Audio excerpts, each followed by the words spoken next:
the Dorks at Age of the Tabletop group, my friends and I play Dungeons and Dragons and other things, but mostly Dungeons and Dragons. It's been a long time since we were together. So how about we talk about what's happened in your adventure over the last, I think 10 sessions or 9 sessions you've been in Mirabar? I don't know how long you guys have been here. Wow, were we in Mirabar longer than we were in? Phandalin? No. Okay, I didn't think so. You're in Phandalin for 20 sessions. We were here for 5 days and we left a mark here. Yeah, you guys have been here for 4 or 5 days in game time. 10 days of our real lifetime. Yeah. I will say though, I don't think anything that happened was our fault. Yeah, I think you were just embroiled in what was already about to happen, so... I think we had opportunities to try and make it not be as bad, but we failed. I mean, you guys did a good job.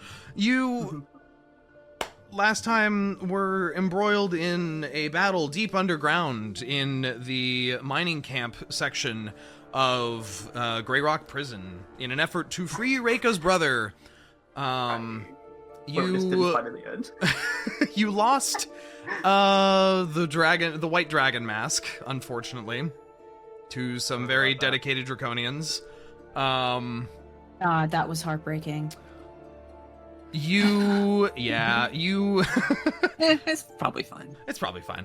It's really not fine, you guys. It might be the least fine thing that's happened to us. It's probably fine. It's probably fine. You met a interesting figure who went by the name Mirella, who seemed to know about Rinn, at least to a degree, and who invited Rinn to come speak with her at a different time, as she would reach out and contact her, leaving you with a sending stone in her wake. You sealed off a cavern that had been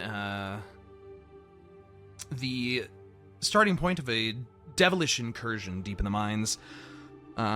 You freaked out a couple guards, got freaked out by a couple guards, are continually very suspect of my extremely calm guards.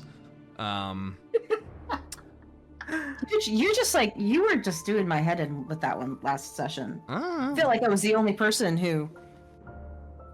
I mean, there were multiple people who were sus about it, but I don't know what to do about that information, if I'm honest. Yeah.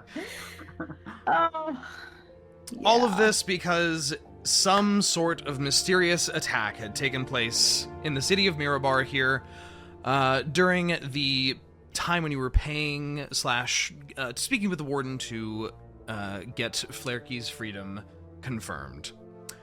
After your trials and tribulations, you ascended back to the surface, spoke with a few individuals, the warden, some folks around town here and there, and discovered that, much like down below, up in the upper city, many structures had been the recipients of some sort of mysterious series of explosions as pillars of smoke loomed over the cityscape of Mirabar. After doing a little bit of scavenging, less than shopping, for a certain interesting gauntlet for Thava, you returned to the Third Watch Inn and Tavern, where you decided to rest, recuperate, talk with your friends, Reyka spending some time with her brother, now that he is free once again, with your plan to go see the Dryads late this evening. And you're level 7. Yeah. That's where we're at. I don't think I missed anything. Did we recall why we thought the Dryads? Beyond just checking in with them after everything that happened? I think it was mainly... We wanted to... Oh, what was it? It was something important, you guys. Was it We're about... going to follow up on leads. I wonder if anyone wrote anything down. If I recall correctly, it was you wanted to go talk to them because, we kind of fucked up what they asked of us, and multiple people in the party might have an important relation to some of the people in the Dryads, and we probably don't want to lose that. Yeah, that's a fair point. Yeah, at a personal stake, but I think wasn't there also a group stake too? Weren't we going to be trading information? or try to trade information and about the dragon cult? I think something to do with the lady that I met with and kind of coming clean about like possible involvement beyond what I am aware of, or some sort. Okay. Of some sort of something. Yeah. So that doesn't come as a surprise. Oh, okay. And yeah, this is bad. Okay, Deriaz, do you have any notes on what leads we had? Guys, it's been too fucking long. I should have wrote this shit down. What's wrong with me? Notes. Notes. I feel like we're the group that doesn't take notes except for Deriaz. There's usually only one or two note takers in every group. This may have been so. like the leads might be what I'm missing most of. Because we've been flying on character quests for so long that Right, it kind of really pulled us along. Well, previously you had been investigating. We're investing? We're investing. Stock markets? Stonks. Big stonks. No, you had been investigating the Lord and Lady Callus on their involvement with the devilish incursion that the Dryads had been dealing with and the dragon cult. You know that there is potentially a dragon cult cell in the basement of the Chunky Owlin in the northern part of the city. That was important. We needed to tell the Dryads about that. Did we not tell them about that? Yeah, we already talked we had about time. No, we did. it. We did. tell them We about did. it. Okay. Yeah. It just, unfortunately, I mean, it kind of doesn't matter now because their plot played out and they exploded the city and summoned demons inside the city. I Like, suppose that's true. Yeah. Devils. sorry, devils. Yes, that's right. The distinction in this game. It's different. Yeah. So as far as leads go, I mean, most of the things that you were following have been actioned already. So whether or not there's something else for you guys to... Uh-oh. What the Who fuck did we happened? lose? But disappeared. Oh no. Blood exploded. No. I was gonna say, did we tell the investigator about the sigil we found on the robot guy, the dragon cult sigil or symbol? Oh, I thought we did. I believe you told the warden about it. Well, I mean, I think we established after the fact that we may or may not have said something about it, but I mean, it feels like something we probably should have I feel said like if you we would had. have. Yeah. And That it's was been... Yeah, it's been 9 weeks since we played this game, so... I was holding back from doing that. I gotta get it out of my system. I gotta get the funnies out before I have to be a serious narrator, so... I'm serious now. This is serious Dre talking. Yeah. Yeah. Serena. Seriousness. The seriousness of this situation. Fuck. Anyway. We're goofy. It's been a long while since we played. Uh-huh. Okay. So, you guys get your long rest. You wake up just a bit before midnight, I would say. The darkness having taken the streets to quiet everything down. You notice that there is, even at this hour, still quite a bit of talking downstairs in the inn area. Soft, muffled voices float up through the flooring in your rooms. Not that you can make anything out, but the presence of many individuals downstairs is very clear, despite previous evenings, everyone leaving right around the curfew time for the most part. And to that point, you don't recall ever waking up or stirring from some sort of curfew bell or announcement this evening. Ooh. No curfew. Is that because everything's fucked up? Is that because the bell got destroyed? Well, one of the guard towers did get blown up just to the north of the third watch inn, so yes, technically one of them did, but not all of them. But no, you did not hear any curfew call that would have stirred you from your sleep. Is there anything you guys would like to do before you head to see the Dryads? We got enough rest for a long rest. I believe You did that require a at the end long of last rest, session. yes. Okay, cool. When are we planning to dip out of the city? As soon as humanly possible. Right. Possibly tonight. Oh, right, yeah, you're scared because of your sister. Don't call her that. She's not my fucking sister.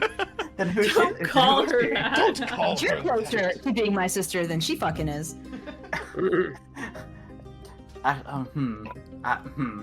Take that how you will. All right then, sister. Then who is she? Don't call me that. That didn't sound right.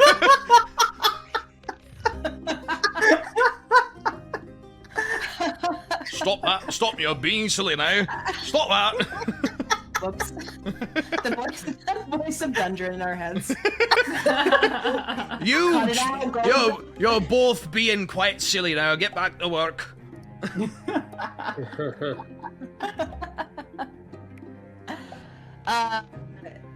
Yeah. Anyway, that's about it. Oh, no, that's. Who is she? What? Who is she? We talked about this like last fucking night. You did, By yes. last night, I mean 8 weeks ago. Yeah, 8 weeks ago last night. Yeah. Okay. Oh, you did actually go over that. We Okay. went over it, yeah. Okay. Oh, that'd be a good name for a podcast of D&D. 8 weeks ago Last last night. Yes.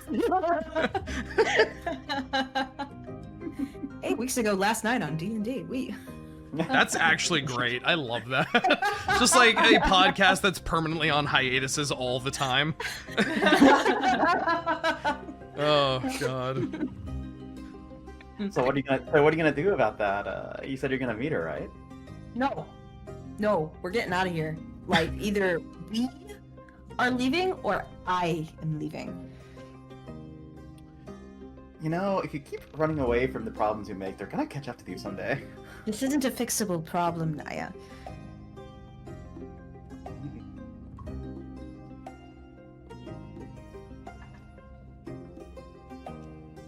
Silence. Did somebody have silence when I was looking?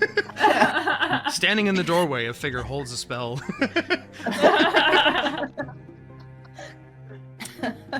Well, then, running it is. Do you have a destination in mind, or? No, away. I don't know. Some city somewhere. Yeah, did we like, out of character, do we figure out what we were doing after this? I think we're gonna see if we can get some leads. The Before, only things that have been floated was, Hey, as I gesture towards Synas, Stars. yeah, I was about to say, you guys really Stars. want Right. Stars. observatory outside town. Yeah, Stars. Synas is Oh, that's right. Yeah, that sounds like a nice Beach safe episode. place. Beach episode in the mountains. Yeah, Synas is a treat. Okay, yeah, it's all coming to me again. I think I remember we agreed that we would go and see the observatory with Synas, and then I think Thava really wanted to follow up on what's going on with the dragons in the surrounding area, the dragon rumors. that sounds about right. Oh, wait, where were those dragon rumors? Or up on the... You had heard when you arrived that there had been an increase in dragon sightings around the region. The region being a very broad term for, like, the northern part of Faerun. Wasn't there specifically something going on in the town next over that this town fucking despises? In What's it fucking Luskan? called? Yeah, was it Luskan? They I were thought something was going on in Luskan. the only thing about Luskan that's been talked about here is that everyone here hates everyone there. Okay, got it. Never mind. Why? Did we hear why? Because the city... Brief aside, the city of pirate with the pirate wizards that rule Luskan have been trade embargoing Mirabar for 200 years after a war that nearly saw the destruction of Mirabar. Dude, pirate wizards sounds so fucking sick. That is It's insane. unbelievably wonderful, and I Pretty love it. cool. Did you just say plunderful? Plunderful? Yes. Wow. Wow. I'm impressed. Coming up with these things on the fly. Anyway, this has been your History Hour, out of character.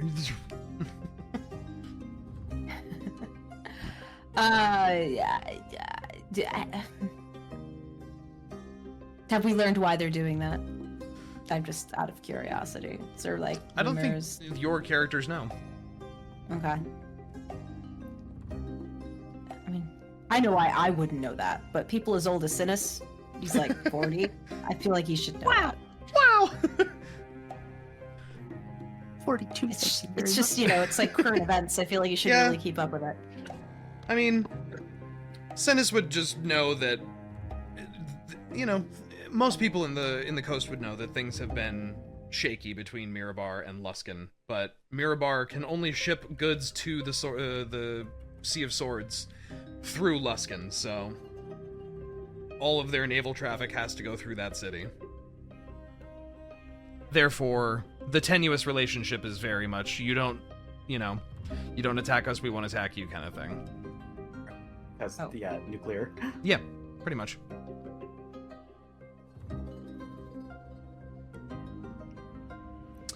Okay.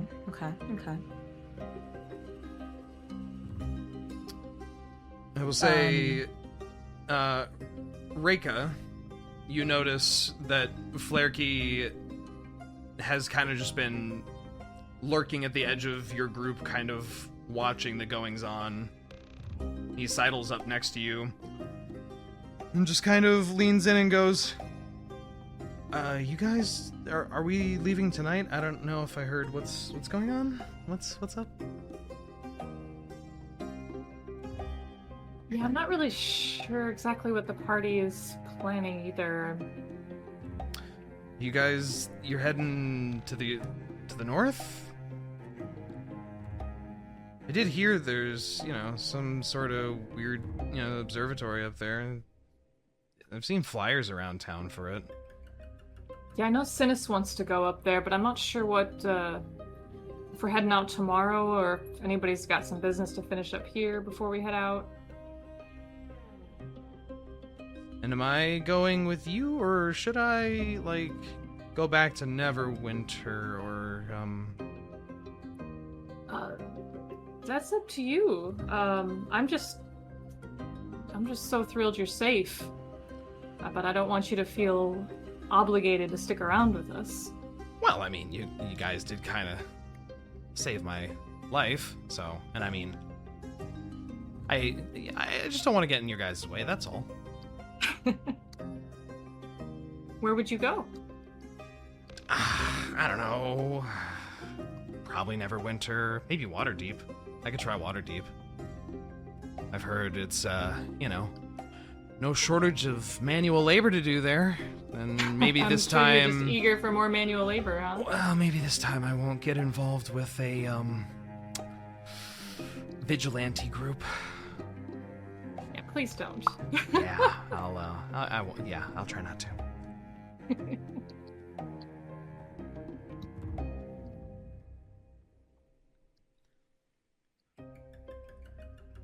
So anyways, it sounds like the plan then is, well, our friends up in the church and then head out to the observatory. Church? what- Yes.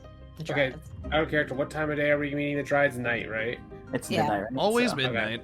Thava would like to stop by Drink someone's Cheryl blood. place. Yeah. Oh my Oh, god. God. Wait, maybe we could do both. Maybe we could kill two birds with one Two birds with stone. one Okay, stone. those. God damn. Oh my goodness. Well, it is She- currently, since it is post long rest, it is like 11:30 at night kind of thing. Yeah, so we gotta get going to the Dryad soon.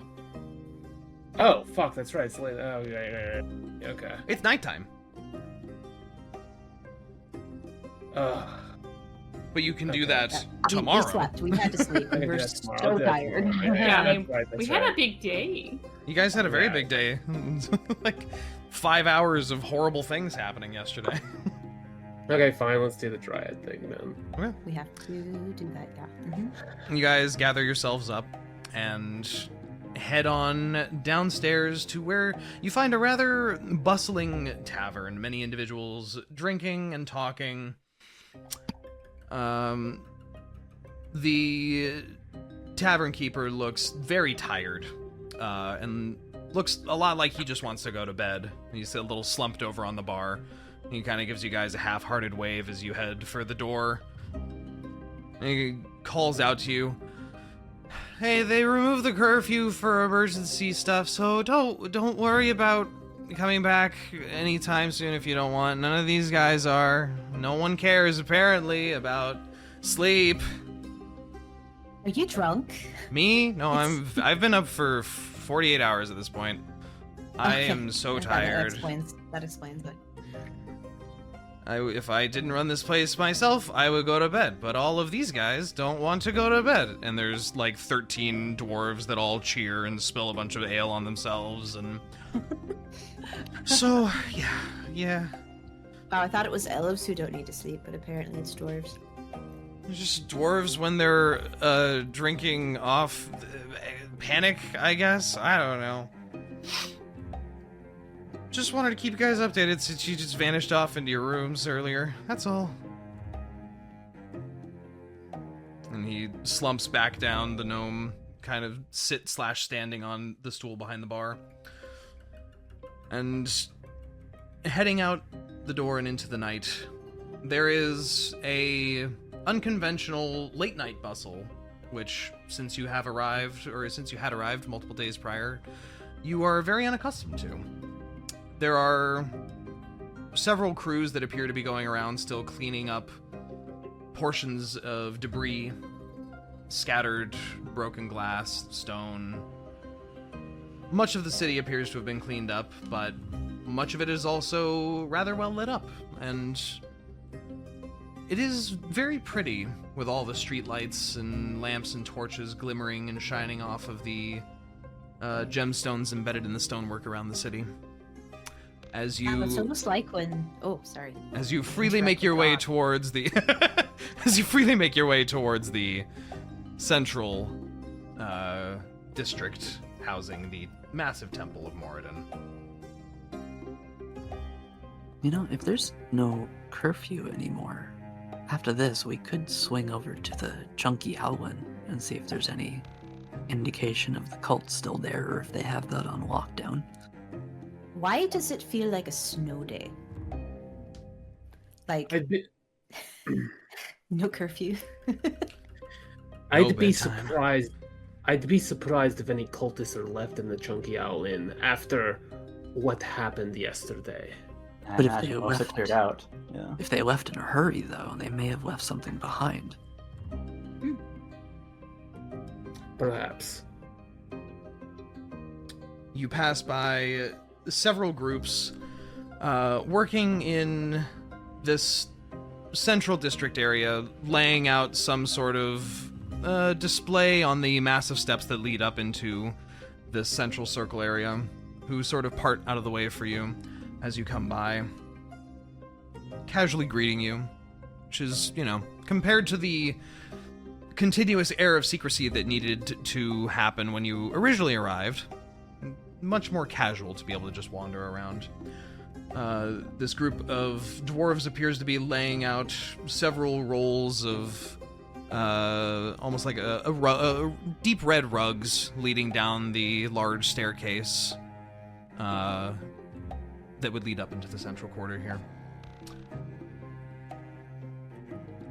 As you head to the massive cathedral, make your way inside, there in the far corner you see the shrine to Sylvanas that you had prayed to before to summon the Dryads appears to be occupied. There appear to be 3 people in black cloaks kneeling in front of the altar as if in prayer. Man, we had this reserved. We Those cloaks look familiar? The cloaks do look very similar to the Dryads. Oh, okay.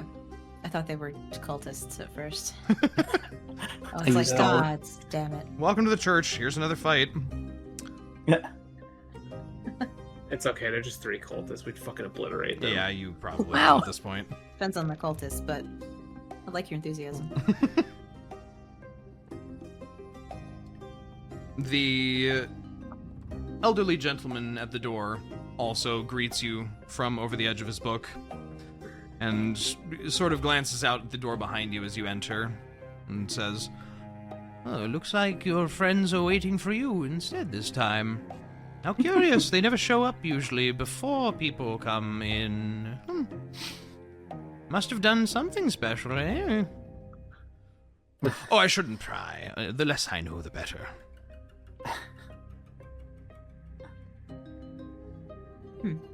What if this old guy is more than he appears to be? But, It's Bahamut.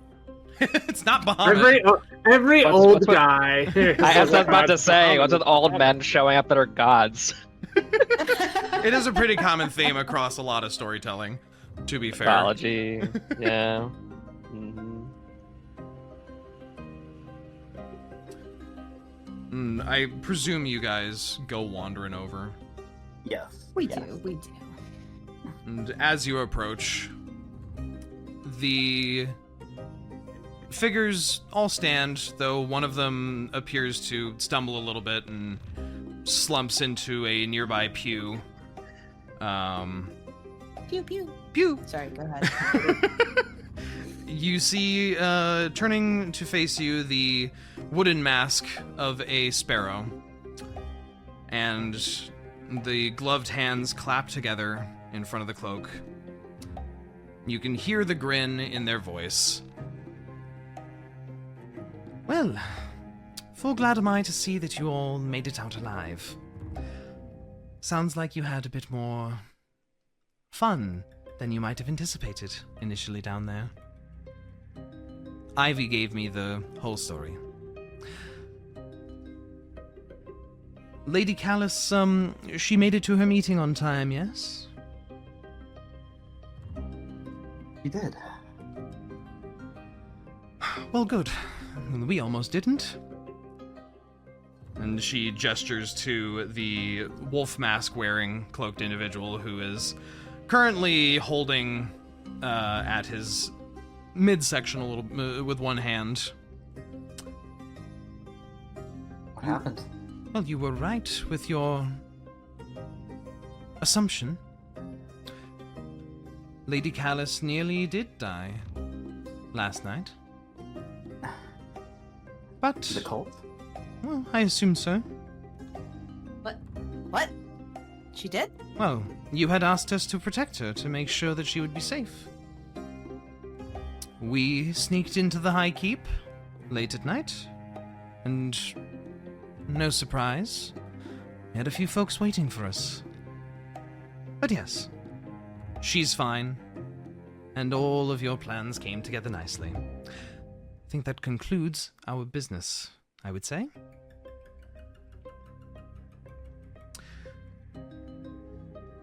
Myself and the rest of the Dryads are thankful for your service to the city of Mirabar. Despite the short time that you've been here, you've achieved something and acted upon things that we could not. You've prodded a hole in this infernal veil that seems to have infected our city. For that, I thank you.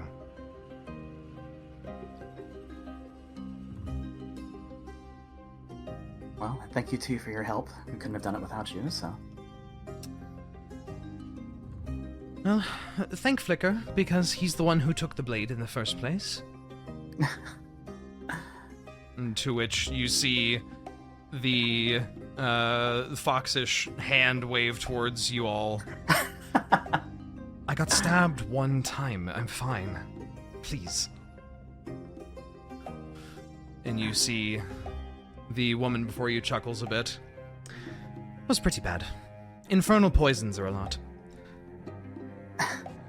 Now, what's this I was told about prisoners being teleported? Yes, that. Turn to Rinn. What?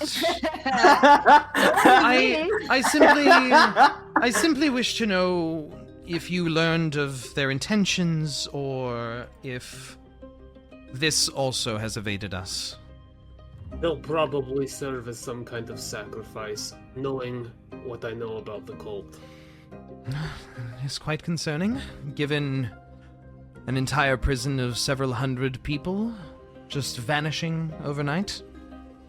Well, over day, night.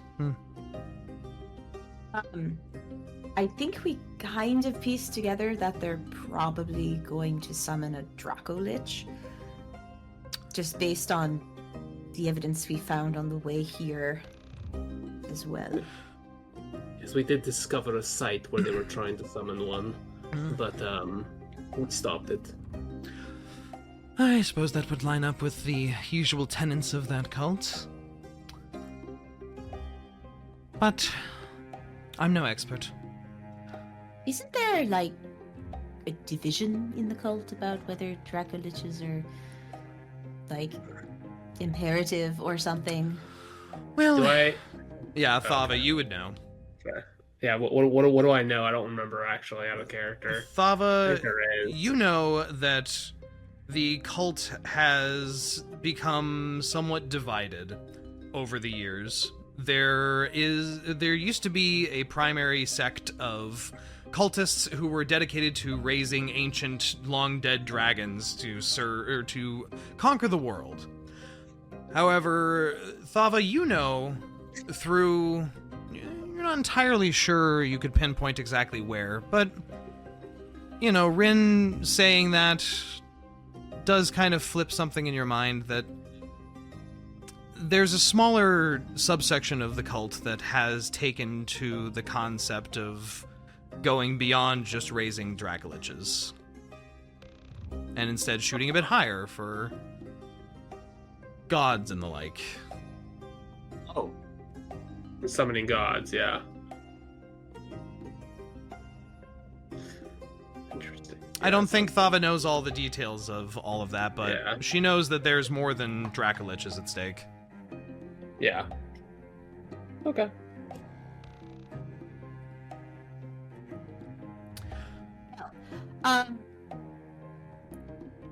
So, in the spirit of transparency, there's probably some other details that you should know.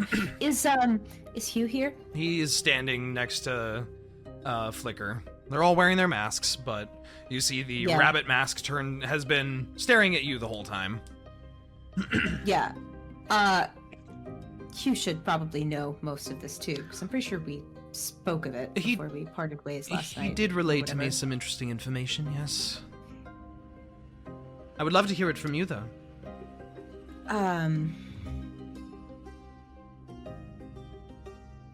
now I can't get my mind around what exactly occurred because it was all so confusing. Do you need help? She In terms of what? Like knowing what happened last night? Or like, need help in general. Hive mind of players. A therapist. I think I need to see someone. Oh, yes. I don't know that the Dryads have those resources, but I can look around. Honestly, that would probably be for the best. I can find you. I'll see if I can get you a consultation. I need a therapist and someone who can teach me different types of elemental magic, but not her. Not her. Ivy told me that you met someone similar to yourself. I would go that far, but yeah. Yeah, it seems that there might be more hooks in me than I thought, and they want me for something. And they also strangely didn't have had like a scrying block on both like me and wasn't it Thava as well? The Divinities. Yeah. That. That's one of the main things the investigator had tried to ask you guys about. That's right, me and her, yeah. Forgot about Yeah. that. Well, I could tell you the reason for that one. Oh? You're probably, if that's the case, both indicated as dragon cultists in their little system. But you'd think, seeing as how we've been directly opposed to them on multiple occasions now, that error would have gotten out of the whole bureaucracy system. Certainly, but the way that the divinators work is a bit more obfuscated than simply lists and goods and bads. There is something a bit deeper driving whom we are allowed to deal with and how we learn of that. If you were curiously on the list of no scries, then I suppose it would be a safe assumption that one might assume that, given when I had originally quit, it was for partly that reason. I was tired of bending the rules and not looking into people who clearly need to be looked into. Wait, so even the divinators are in the pockets of the dragon cult in the city? I assume so. They receive orders from some masked council who are part of the upper echelon in the High Keep. And it just became more obvious over time to me that many of the folks we were told to not look into, though normally it is politicians, nobility who pay for such a privilege, it did become obvious to me that it was others, and once I looked into it, I found ties to the Cult of the Dragon and devilish summonings, odd infernal attacks. That's why I left in the first place, so lines And that's up. why you're doing what you're doing now, is to try to take them all down. She nods a little bit, quietly.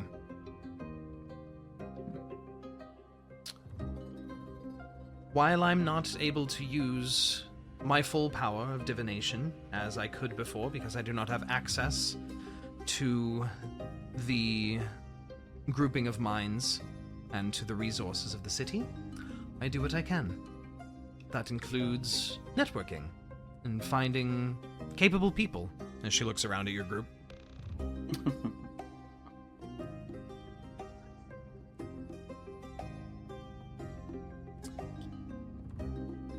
So, we hunt the dragon cult quite often. I'm curious if you have any information on what has happened since the events. And any leads to follow outside the city? Outside of here is not any of my concern, unfortunately.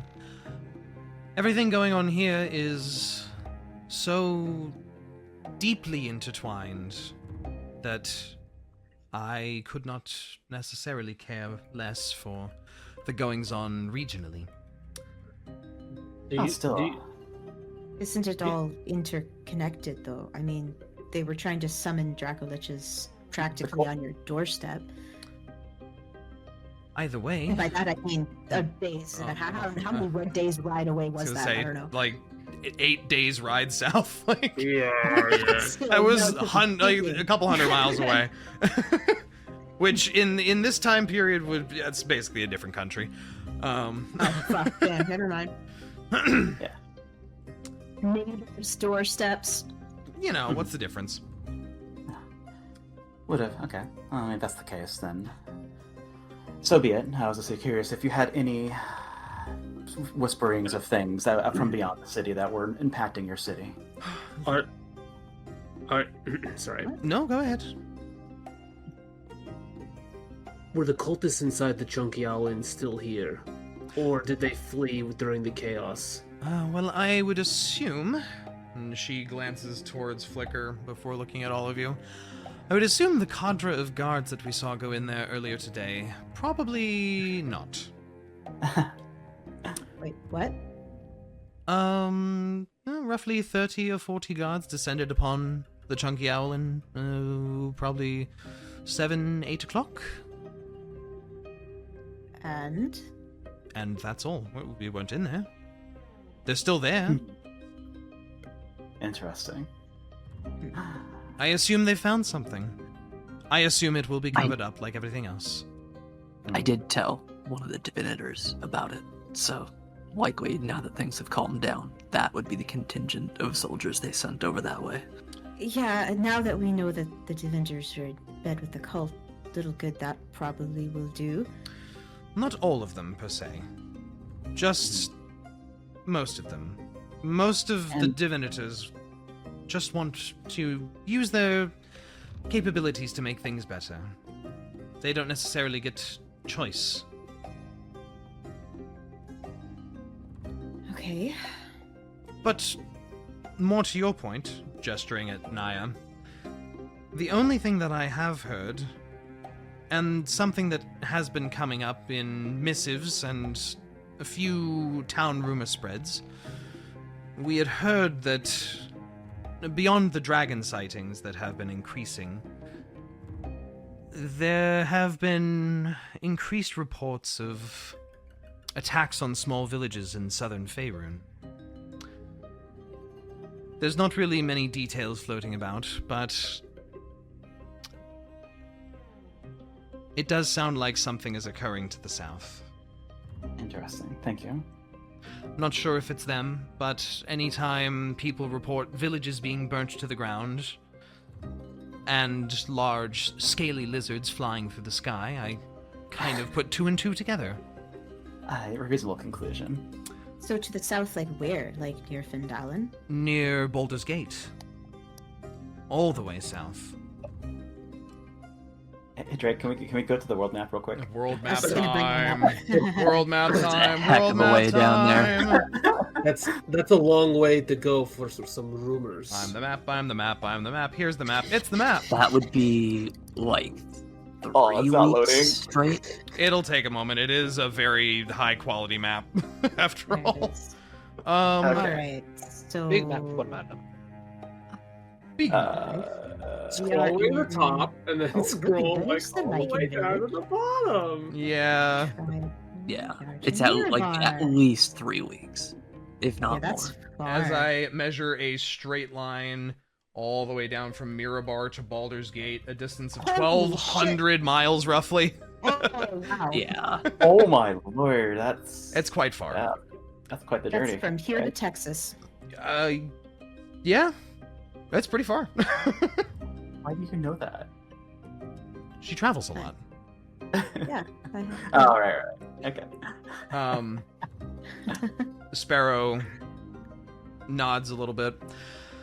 These rumors are things that meander and change on the mouth of traveling merchants a lot.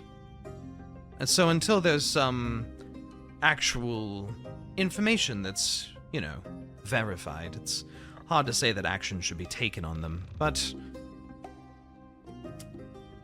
if something like that is becoming more widespread, either there is cause for concern, there is potential organization, something that we don't see from the Cult of the Dragon, if it is them.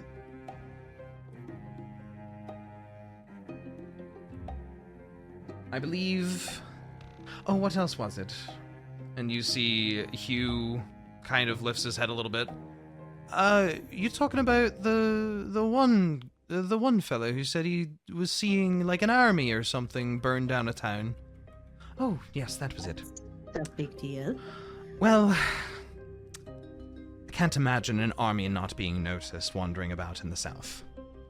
That's why I don't give much validation to such a claim, but... Could you imagine an army of dragon cultists actually organizing? Scary.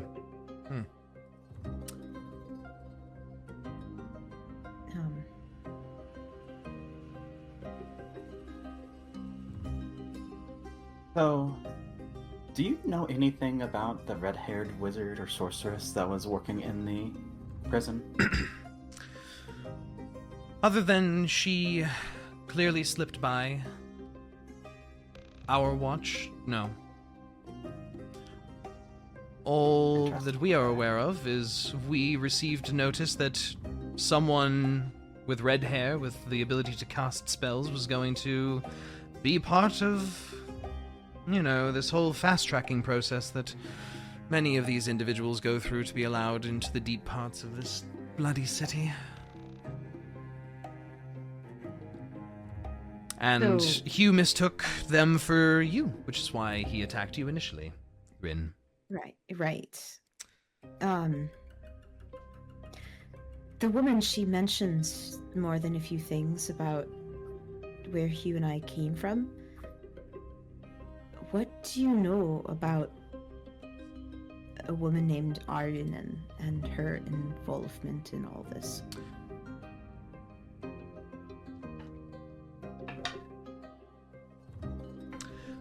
I can't say that name rings a bell to me.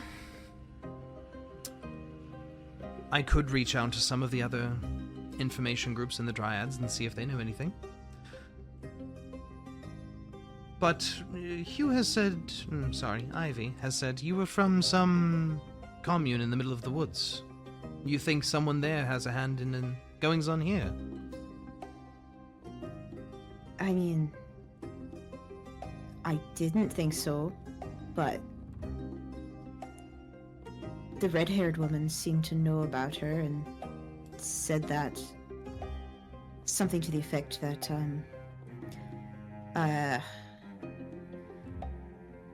she'd let me go before I was ready or something. Not that she let me go, I left, but yeah. Interesting. Ready for what, I wonder? You see, she taps a finger against the chin of the Sparrow Mask a little bit. Curious.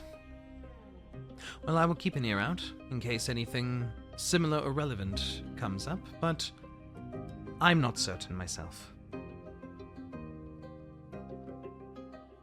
Didn't the red-haired woman share more about something? There was like a...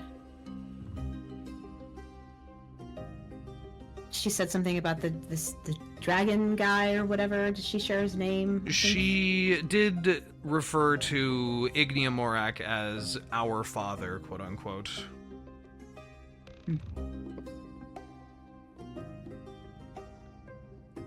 And referred to his grand plan, but not much more beyond that. Okay. I will, if Hugh hasn't already, I will share those details, whatever they may be, and explain that, like, I don't know what that means. And I barely remembered the name of the dragon.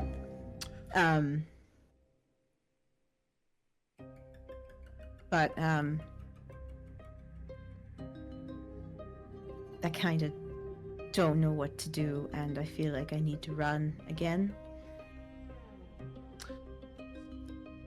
Well, why would you feel the need to run away? And she gestures. She gestures to the rest of your friends next to you. You're surrounded by very capable warriors. Yeah. I guess. I mean, we kind of got our asses kicked down there, but But you're alive.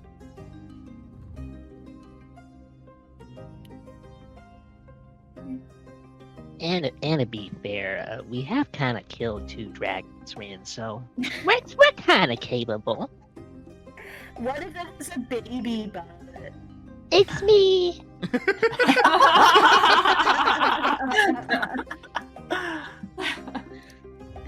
Either way,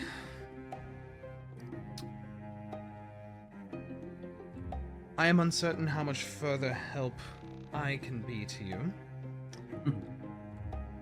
I assume you will not be staying to help us on our little vigilante crusade.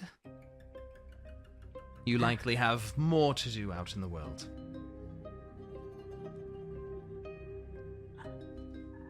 Most likely, yes, I am sorry. Well, you have been very helpful regardless. Besides, we tend to have a history that catches up to us. That tends to be the case for most adventuring groups I've met in my lifetime. Oh yeah, did you hear we lost the mask, by the way? You did what? And she turns to look Thava at you.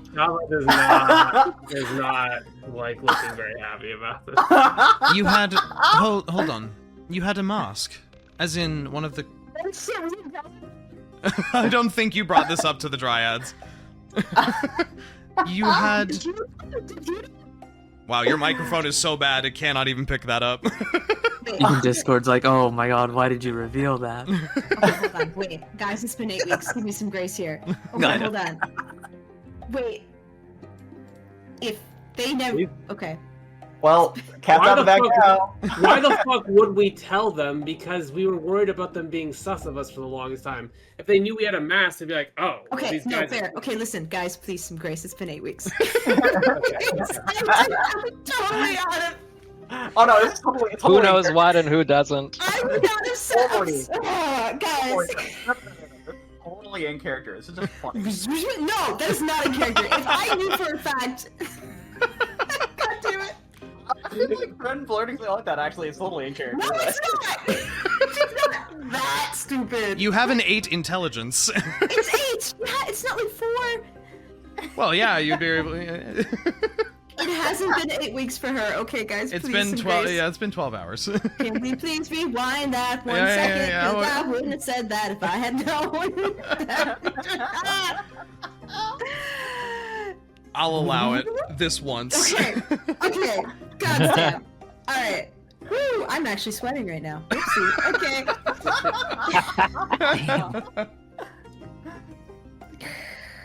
I'm Just gonna imagining step Rinn like back. fanning herself. Yeah, I am right now.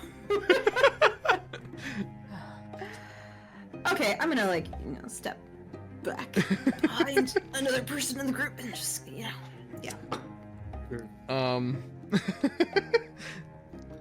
You see Sparrow looks to Hugh and nods a bit. Why don't you go watch the door and stop hovering around Flicker for a moment, And you see his shoulders kind of slump a little bit, and he just shrugs and walks past your group to go stand more toward the center of the building, probably 40 or so feet away from you. Wait, she said who away? Hugh. Oh, okay. And she looks back to the rest of you. Well, I don't believe we have any further business to conduct, so I will take my leave. I assume you will likely want a few moments to speak with my subordinates. And she looks to Flicker, and then looks at Niah, Oh, and then looks at Rinn. Yeah. Yeah, we got history. Flicker, 30 minutes, bring Hugh. You see, he just nods quietly. And the sparrow-masked woman bows her head lightly to you. Sylvanas watch you in your travels. I hope we meet again someday. Actually, as she kind of goes to step away, Thava kind of steps up to her, and she just goes, "Do you have a cleric you trust?" You see she glances around a little bit. I technically am a cleric. Why? Perfect. What services do you need? During my travels, I received a curse, and I want to know if it can be removed. Ah, I see. Wait, was it the glove, Thava? Did you? It's concerning the glove, and not really. We're not gonna. There's a reason why she waited a moment for when she stepped aside to Was it kind of sorta. I don't think this is after the shot, but honestly, Niah's already approaching Flicker. Yeah. Yeah, that's why it's okay, perfect timing. Cool, walk away. I suppose I can attempt to conduct the ritual. Yes. As my keyboard completely fails to work. It typed every consonant but none of the vowels. That's so cool of you. That's cool. What? License plate mode. Why would you do that? You watch as she pulls you to the side, and works one of her gloves off of her hand, revealing the gold that weaves in through her skin, and she looks up at you. Permission to lay my hand upon your person? Go ahead. You watch as she closes her eyes and mumbles something softly under her voice, and you watch the gold that weaves throughout her skin begin to glow and seem to fleck off into the air in a very odd, ethereal manner. And she reaches out and lays a hand on your chest. And you feel a warmth course through your body. Something that you haven't felt in quite some time. It's very pleasant. You hear, sourcelessly, the rustle of wind through leaves in trees. You hear the chirp of birds. And after a moment, you watch as her hand recoils back and she gasps as if in pain, clutching at her wrist a bit. She furrows her brow beneath her mask and looks up at you again. Well, whatever it is you're affected by is a bit more than I can deal with, it would seem. Do you know what manner of curse you have? DM, do I know what the deal is with the mask at all, as far as the curse might be? Like, or is this something that... Like, I'm trying to find a way to not give Yeah, I mean, all that Thava knows is she has failed to attune to a magical item, which is highly unusual. And I think you can, Thava can put one and one together and figure that it's probably the mask did something to her, but... Weren't you, kind of already cursed before the mask, though? Yeah, well, kind of. Kinda. Did you, try to kill me once? That did happen, yeah. Yeah, don't worry about that. It's fine. Don't worry about it. Okay. It's fine, she says. Good lord. Okay. Well, she's gonna kind of keep it vague. I encountered a cursed artifact of some kind, and ever since then I cannot attune to new magical items. I see. That is frustrating for one of your occupation. I suppose... Well, if you have no other ideas, I could attempt to reach out for some advice on that. I've never encountered a curse that couldn't be broken by that spell.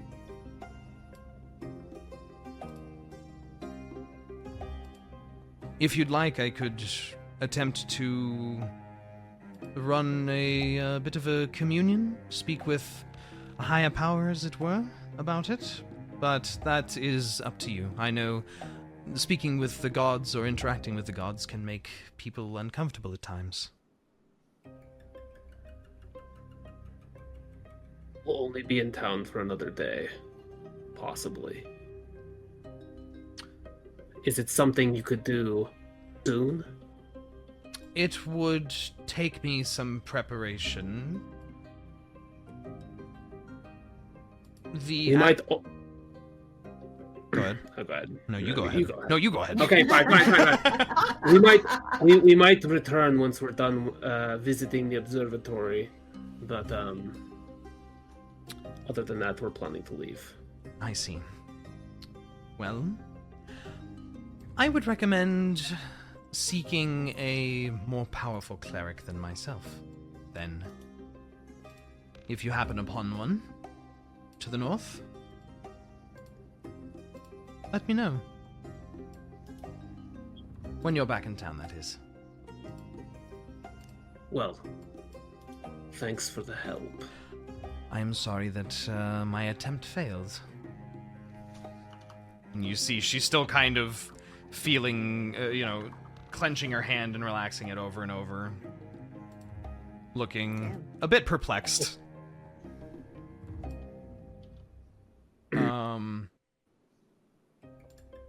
Niah, Yeah. as you approach Flicker, he looks up at you and glances back over his shoulder before reaching up to pull the wolf mask off of his face. And Is he hiding as a human, or is he just being he's a fox? fully Kitsune right now. Okay, yeah, I dropped my illusion as well. And he just smiles a bit, pats the pew the space on the pew next to him, and just winces from shifting a little bit, still holding his stomach. Question for you, Dre. Yeah. He remembers nothing, right? Like nothing about our past? Yep. Okay. So I sit down beside him, and as I do, I speak in Sylvan, but it's who nearby speaks Sylvan that'd be overhearing us? Like half your party. Yeah. Yeah. So I don't remember if this brought up last time, but the Sylvan that I'm speaking in is not its Sylvan dialect that you normally hear. You can still recognize it, but it's not going. Yeah. But I can tell you don't remember much of our past because the first thing we are taught is to not get stabbed. Yeah, well, it doesn't always work out that way. Even with the ability to blink about, well, they caught me with my guard down. That's all. And how are you supposed to trick anyone if you're getting caught with your pants down? Well, I can say I'm not very cunning, per se. Outside of the way that I fight. I'm not a wordsmith. I'm better with daggers. Actually, Dre. Mm-hmm. What did I get from him last time I talked? Because that was many real life weeks ago. Yeah. I'm struggling to remember what was confirmed. Basically, when you had talked with him before, you had confirmed that one, he remembered nothing other than he knows he doesn't remember anything and wishes he could. And also that the masks that everyone that you have met have been wearing seem eerily familiar and have very similar handiwork to the kabuki mask that you have with you. Yes. That was Okay, most of it. Okay. When did you get here? When is your first memories? Well, a couple years ago at this point. I just sort of found myself wandering. I forgot what I was doing, where I was going, and I ended up here. I just nod my head, and I'm guessing that these dryads took you in? Well, yes. Initially, when I came here, I found myself in a bit of trouble, and well, I was sort of doing back alley work more than anything, and well, they approached me after they learned I have very particular talents. Good at blending in, infiltrating, you know. Imagine one of our kin being good at such things. Oh, what a concept. Though, laughing hurts. You're leaving then? I have debts to be paid. I see. I figured you would. I figured not everything is gone. No, it is the way it is. Should your path cross this way again, I hope we can spend more time speaking. But I would appreciate that. And I did wish to ask, is there a place I can send letters? You are the only of my kin I have found since everything happened. And I imagine you have questions for me, since I do remember. Yes, well, yes. Send them, have them addressed to the cathedral here. Can you still read our tongue? Oh, well, I didn't lose everything. Only mostly everything, and mostly everything I can work with. Good. Well then, I will write to you when I am able. Sorry to say you may have some trouble getting letters back to me, but if there's you might, well, let's just say you might get some letters from a certain courier if trend continues. I see. They can find us. Unsurprisingly, you are as vague and odd-speaking as I figure you would be. You trust me, you'll understand if you meet this one. I see. Well then, rest well. I hope you learned to dodge stabs, and yes. Yes. I promise to return, and I will answer any questions you have of our shared history. I'll try and stay alive. That's all I can promise. Well, do better than most that way. Anyways, Certainly. farewell. And he simply slumps back a little bit and watches as you stand. Yeah, so...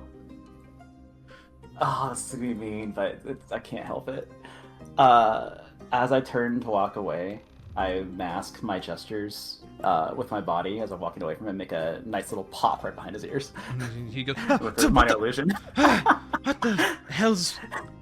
What the hell? And And he glances back behind him and is just like grabbing at his the collar around his the collar of his jacket and is just like, what the? And he snaps his head back to It'll you. come back to you. It is our nature. You see he rolls his eyes and puts his mask back on.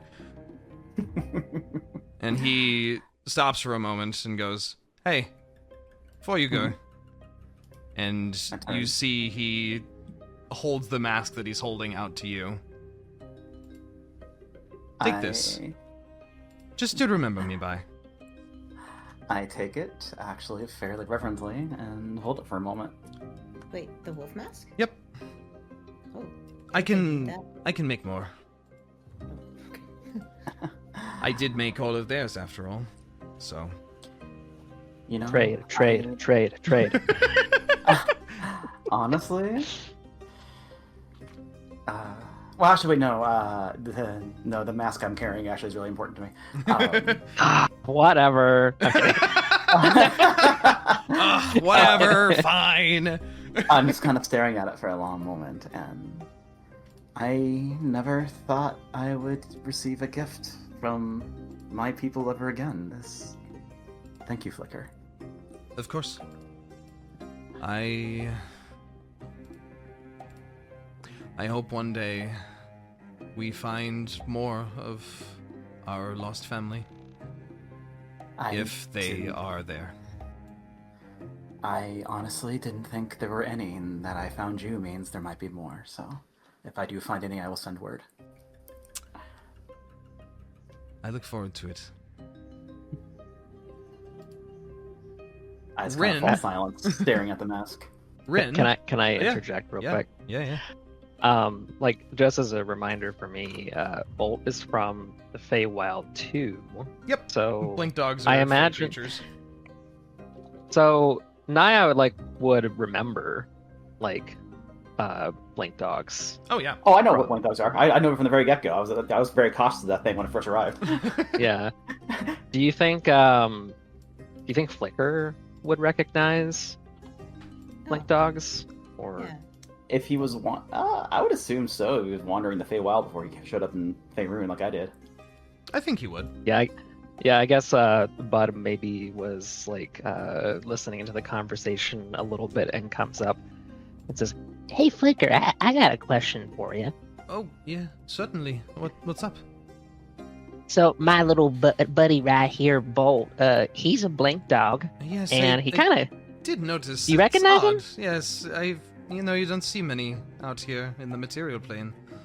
No, he just kind of showed up out of nowhere and became my pal. But do you remember much about them, in your past?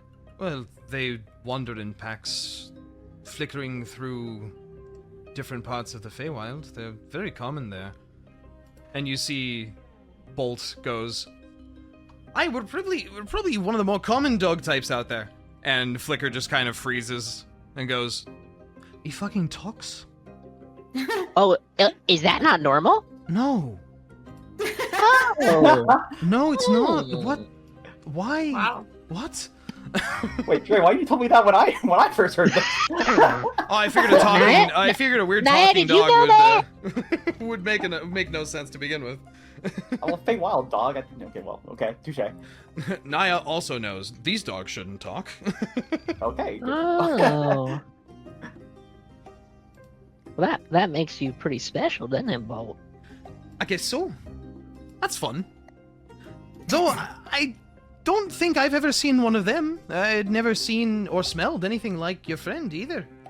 And you see Bolt kind of nudges in against Flicker's leg and is just like doing the dog sniffle on him over and over. Just the... Yeah, because you don't remember that much either, Bolt, do you? No, not really. It seems to be a common theme around here, forgetting things. I wonder why. To answer your question, Bolt, Flicker and I are from, let's just say, very, very far from the Feywild that borders Faerun. I see. The Feywild's very big, from what I kind of remember, but this place is also very big, so it's all fun to me.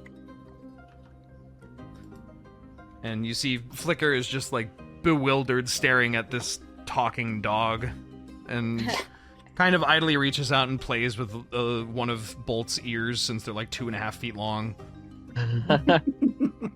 He just sits there fascinated for a while. Niah, I have a question too. I glance at from the mask. When your world was, what was it, like, invaded by that, like, basically Did I? chaos deity or whatever? Yeah, I forget. What do you recall? 'Cause I can't What do remember I recall? That's I can't remember as a player. I can't remember what I told. I can't remember what's been revealed. It's been like, Well, like I a mean, year since we had that conversation. I mean, it's kind of, I'm trying to remember, like, how much Bud has heard in character, but I remember that some kind of, like, eldritch chaos deity, like, basically wiped out Yes, the Feywilds. All right, yeah. Yeah. Okay, yeah. So back to your question.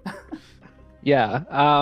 Well, I'm wondering, like, if blink dogs aren't supposed to talk, and there was there's like the chaos and destruction going on in the Feywilds. Do you think there could have been some mix-ups with some of the species coming over to our plane?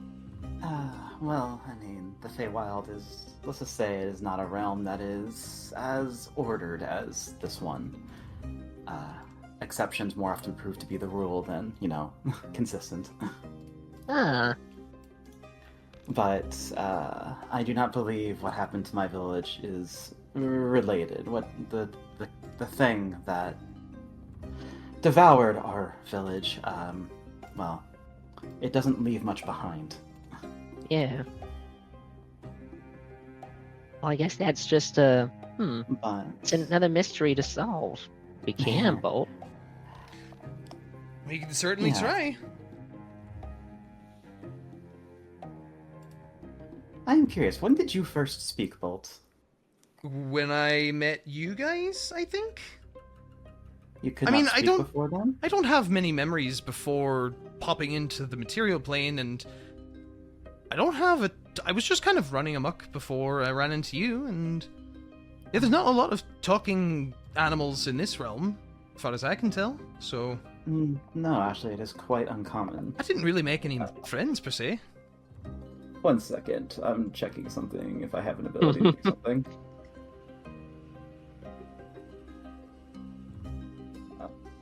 And Bolt just speaks in Sylvan, right, Jrain? He speaks in Common, and Sylvan. Oh, Common. Oh.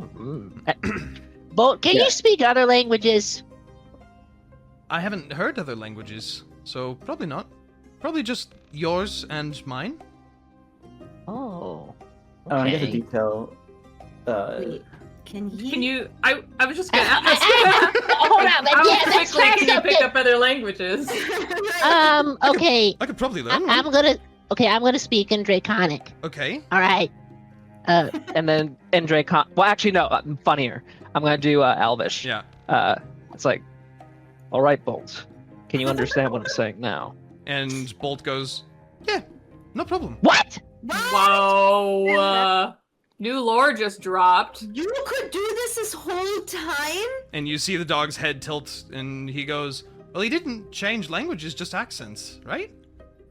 No, those are Oh. entirely different words. I didn't understand a lick of that. Oh, Bolt, we're speaking in different languages. It all sounds the same to you? Oh, I just thought you had weird fucking accents, that's all. Oh! Whoa. That's all. Do you know Oh my other... god! Do you know other ones? I know sign Yeah. language. Can you tell what this is? And You see... So, You see the dog, I have- the blink dog looks at his paws and goes, no, I don't think that one's gonna work for me. I don't know that one. Reyka says something to Bolt in Giant.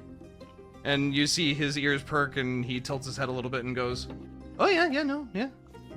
Oh my god! Yeah. Now To be fair, I am. giants are kind of like Fey related as well. Are they? No. Oh, okay. But the Draconic is like totally throwing me for a loop. Okay.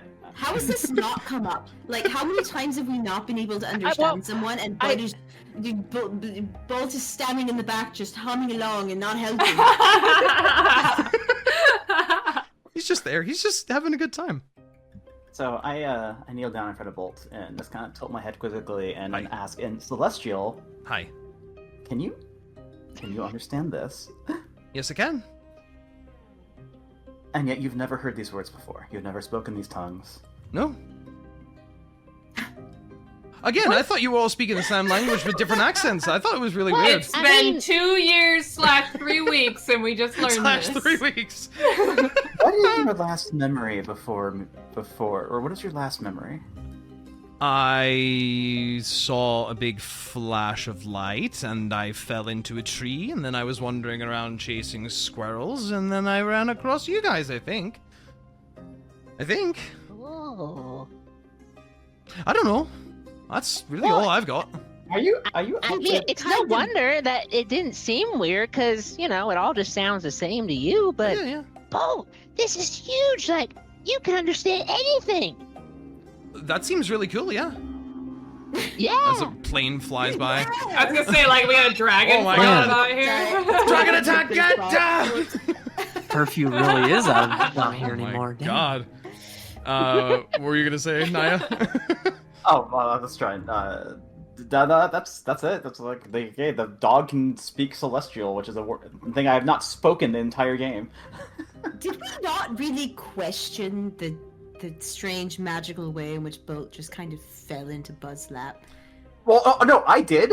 I was unaware that blink dogs don't normally speak, so that as a player I wasn't aware of that. But I did actually was nervous of the fake creature that suddenly inserted itself into it, especially when fucking Bud here agreed to be its friend.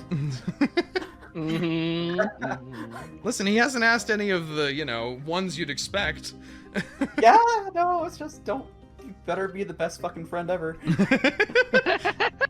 Don't make the dog angry. But yeah, I mean, if that can be useful, I mean, that's fun. I like that. Absolutely. We just, Can I see? man, we should have gone to the library to look into this. Holy shit, can you read, Bud? Well, I sure hope Yeah, Bud can read. Yes, I can read. No, I'm sorry. I get Bud and Bolt confused because Oh. start with a B. Can Bolt read? I mean, maybe. I've not ever read anything. Oh my god, you guys. Wait a minute. I- Somebody Somebody get him a pamphlet. You surely have a book. Wait. I grab a piece of paper and a quill. I'm assuming someone has something. Yeah, I write there's out a little plenty. message, just asking if you can understand this. Bark twice, in my own language, in the very very obscure for this part of the world language from my village, and show it to him. And as you show it to him, Niah, make a perception check for me. Oh, Oh. I wish I was actually decent at perception, but okay. Just roll a 20. It's fine. An 8. 8? That's not a 20. Yeah. You watch Bolt stares at it for a few moments, and he tilts his head, and his ears kind of wobble, and he tilts his head the other way. And then you see he just barks twice. Wow. Interesting. What the hell? What the fuck, you guys? But other than that, he's just Are you? he's sitting there, his tail is wagging, and he has the biggest, like, the dog smile. He's just a little guy. He's just having a good time. That's impressive, Bolt. We got a polyglot! This is amazing! I don't know what that is. That means you can speak everything! Oh, or that's almost cool. everything. That's cool. All right. Dre, I do know some big words, believe it or not. Yeah, what's up? what's the... That... As out of character, that's, like, not normal for familiars and companions, right? No. Okay, just wanted to be sure. Like, my player knowledge is not there, but okay. So my theory is that Bolt is kind of like Mata Nui in Bionicle, where he's cast out from this other universe into like an object, and he finds himself in another world, like in another form. He's like, I don't remember much of what I happened. What's can't going on? believe this motherfucker brought up Bionicle. I can believe it. I can believe it. I can't believe you can't believe it. Amnesic deity.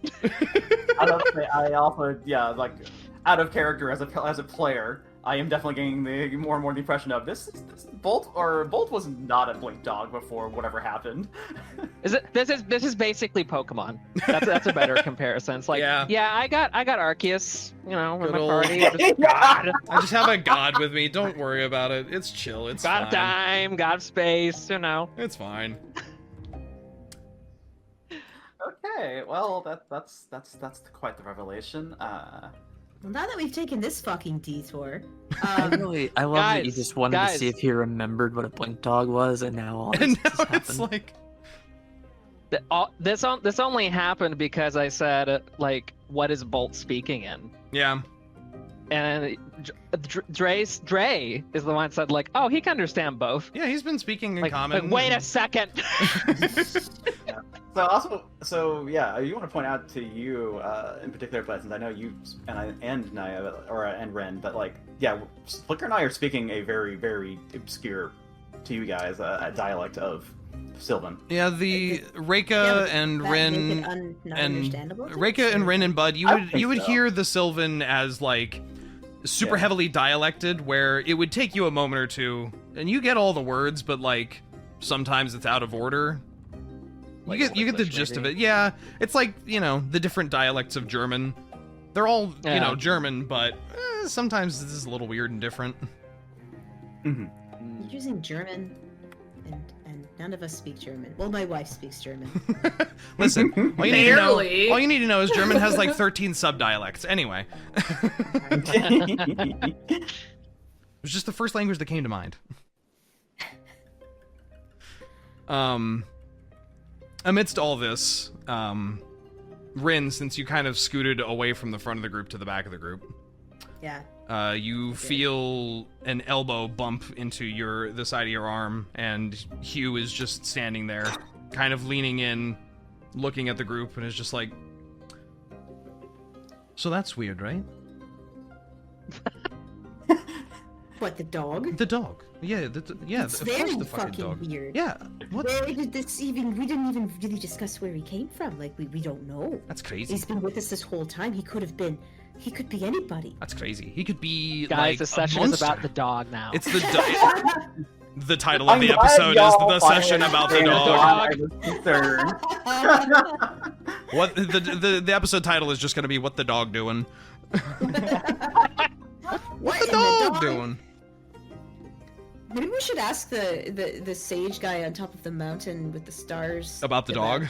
This dog. Oh, we need a tea guy to come back again. Tea guy. Tea guy? Yeah, tea guy. The old tea guy that you met?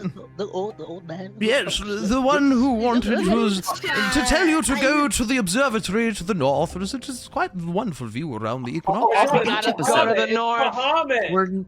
Where nothing we're gonna bad go. will happen. Also, I want to point out, none of you had told Niah about the Draco Lich thing. So that was. I news mean, to me. I'm sure it was. Don't I'm worry sure it about it. came up. Don't worry about it. It's not very. Your footnote No, in our adventure. It did actually come up. It was Oh, very, did it? very brief in conversation, and we ended it by saying, "Yeah, we blew up a statue. So Yeah. that problem should be solved." Yeah, don't worry about it. That problem's solved. If I recall correctly. Yeah, Oh my It was the orb. It was a big scary orb. That was it. Yes. big And scary Thava orb. blew it the fuck up. Yeah, And almost died doing Contemplate. explosion. Hugh kind of straightens back up a bit and moves back away from the group, kind of as if in a way to say, follow me back over here. Yeah. And as you move with him, he goes, so you guys are leaving just that fast, huh? You could stay here. What would I do here, Hugh? You... What do you mean, what would you do here? You'd help us? Things on fire. We What'd could... you say? You'd be setting things on fire. Fuck you. You can help us I here. haven't Robin set a Patrick, like, we single did thing it! on We fire saved the here. city and everything's on fire. It wasn't me the whole time! It was another red-haired bitch! Another one!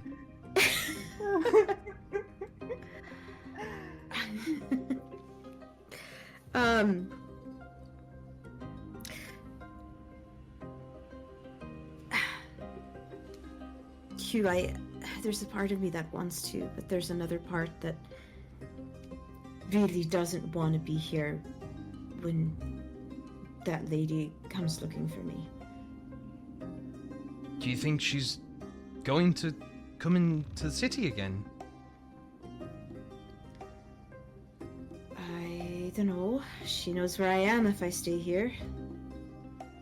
I mean, they seem to have a pretty easy chokehold on the city right now. You guys do have your hands full in that regard. Yeah, I suppose. How did you end up here again? I think we touched on it, but Well, after after I ended up in a ditch, burned to death, I was saved by Sylvanas. And he holds up his arm. It's the only reason I'm alive. And he told me that my purpose was to be a paragon, to be a hero of nature, I suppose, and pointed me here and to the city. to Sparrow. Mm. And so my purpose is here. And since then I've been doing my best. And that's all I can do. How do you know you can trust them? I've just got a good feeling. Not like the normal good feeling where you see someone that you like and you get all warm and fuzzy about it, or when you talk to them they make you feel happy or a little dumb at times. But like a genuinely good feeling. It's hard to explain. All the God stuff just kind of is what it is. I'm bad at explaining it. It's just... when a god tells you to go do something after saving your life, I think you listen to him. And that's better than the alternative. And what we were going through back home, so... But how is it different than what we were going through back home, though? Because this is real. This isn't someone proselytizing about some future event. This is someone telling me I can make a difference now and here and help people. And showing me that change is possible. That's the difference. Arnian told us things, but it's come of it. You're scared running away, and I died. I'll take real tangible results over that.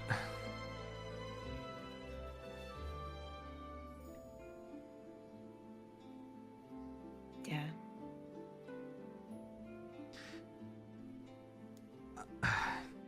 And you see he just kind of reaches out and grabs one of your hands in his, and you feel the coarse bark covering his skin. Look, you're a powerful spellcaster. There's no denying that. And sure, you're a bit wily with it. I mean, fire's hard to control.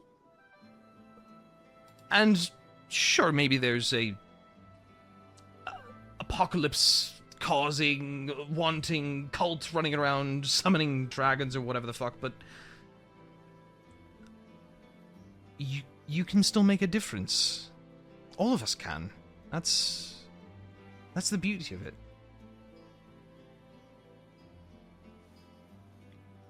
That's why I'm not running.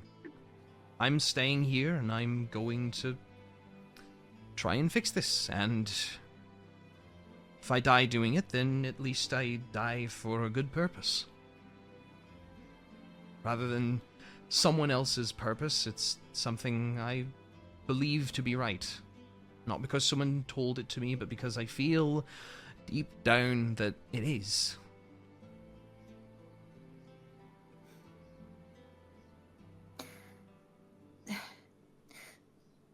But how... I never knew how you could tell. Because our whole lives, I felt feelings and I felt that it was true. And felt the same way that you describe. I mean, surrounded by my family and Arnon and the whole community who loved us to bits when we were growing up, and it felt so right then, and now it's not. And I don't know how to trust how I feel anymore at all. Well, I'm not surprised. I mean, we were manipulated. I mean, we were kids. And we were told everything was right. And now that I've been here and among people who don't all believe the same things, who believe in different gods and have different purposes and different reasons for being here, some are shit people, and shit people are everywhere. But I've found truly good people, I think. And whether there's ulterior motives or, you know, people are doing things for greedier purposes, I guess what I'm trying to say is we can't know who's truly good or who's truly right, or if what we're doing is the right thing, but if we just run away from it, we'll never get anything done.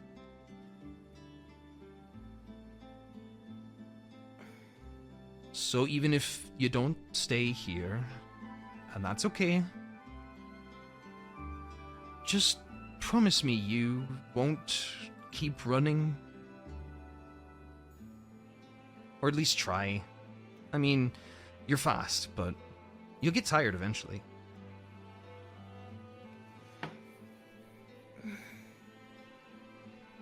Yeah, maybe. I don't know. I just don't know. Staying in one place for too long, just... I can't relax. I can't even think. I just need to... Not after all that. I gotta... And you see he nods a bit and just pulls you into a hug. Well, it's a good thing you're an adventurer then, because you guys will be moving around to the day you die, I imagine. It's kind of the part of the job, I think. Hopefully, not sooner rather than later. Oh, yeah, I mean, don't die. I mean, no, fuck.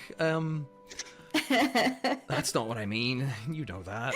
She pulls away from him and Josh. She's like, "What, you think I'm gonna die?" No! No! Shut up! Look, the folks you're with are, you know, for as odd as everyone seems to be, seem good people, so just don't run. And if you're gonna run, at least run with your friends by your side.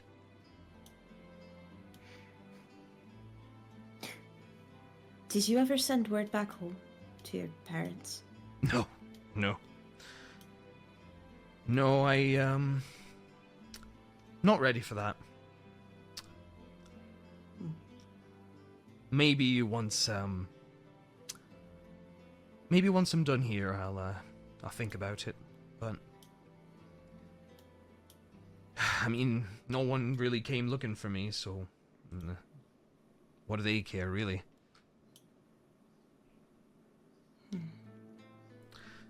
Plus, I've got a new family now. And they're weird, but I like them.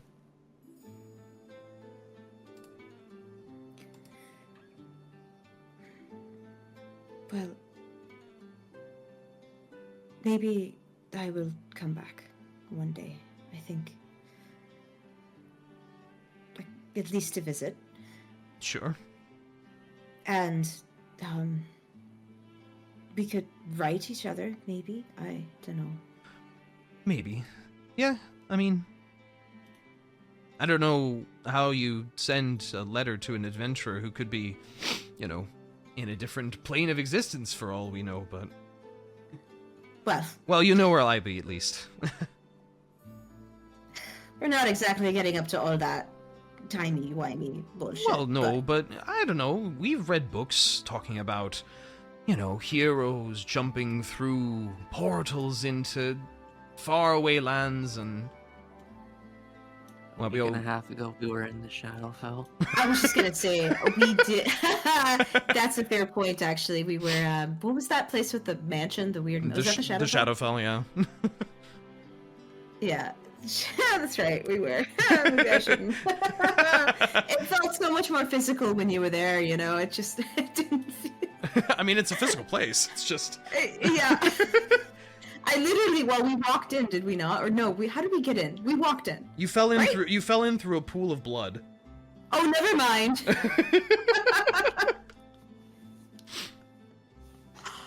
I should tell him about that. I'm gonna assume that one of these nights we've caught up on the... Well, we haven't really hung out. We've kind of been... You haven't really busy. hung out, so... And now I have to ditch town. God damn it. I'm gonna say to him, like, Hugh, I have a lot of stories to tell you. Oh, yeah, I'm sure you do. And whenever you come back, we can drink about it and you can tell me.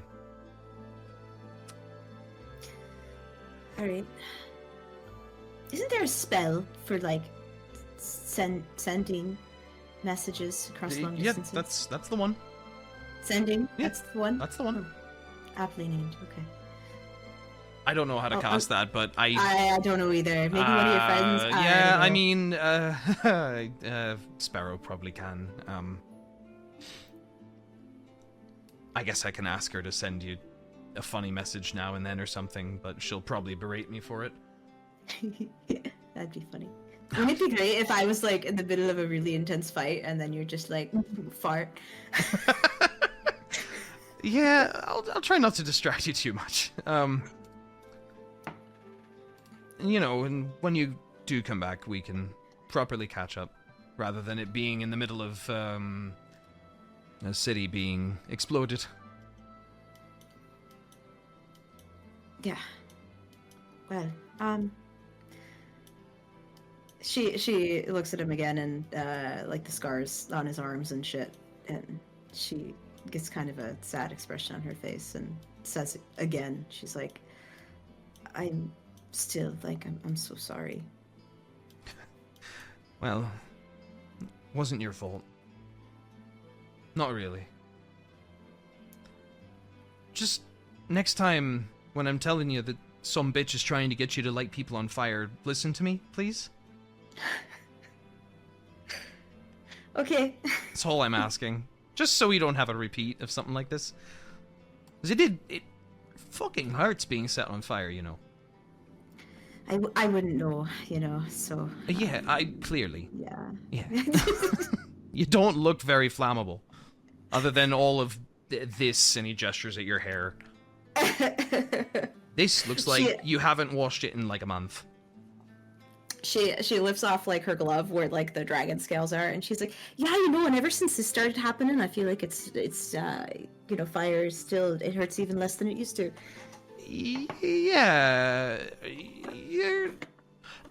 Yeah, okay. I don't even know how to formulate a response about that. Just don't go getting weird. Don't go looking like that other bitch. She seems problematic. She's kind of fucking crazy sounding. You're asking me not to go looking like her? I think we're already past that point. Well, I mean, the hair. I just mean the whole dragon scales thing. I don't think it fits you. That's all. Oh yeah. Well, unfortunately, it's not exactly something that I can stand happening. Sure, you'll figure it out.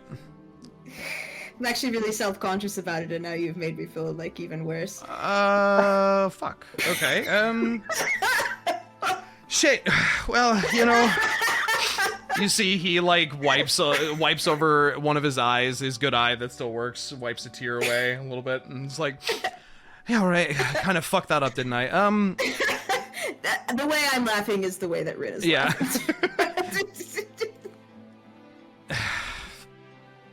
Just don't get yourself killed before we can have a proper chat, okay? All right, I can manage that. I think probably, hopefully, we'll see. I guess.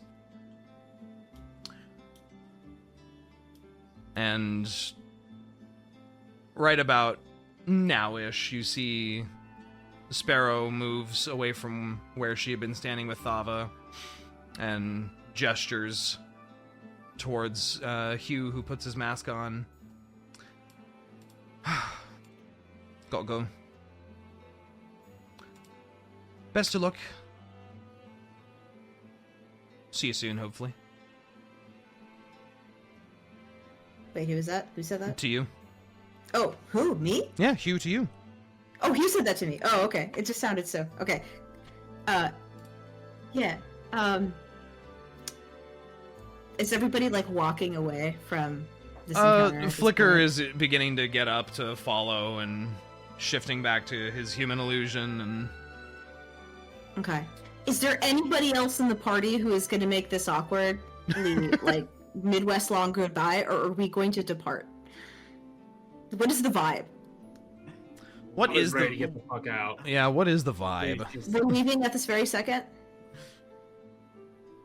You're the one with one of the characters. You and Niah. I just want to make sure Thava's not going to be like, oh, hey, by the way, do you have, like... I already did that! I did that earlier! Thava already did her thing. Perfect. Nobody else is going to be like, hey, let me start another 10-minute conversation? Yeah. I think we're good, yes. Okay, cool, great. I kiss Hugh and then we walk away. Aww. And Hugh puts his mask on and the Dryads wait for you guys to depart. And likely leave many minutes after you.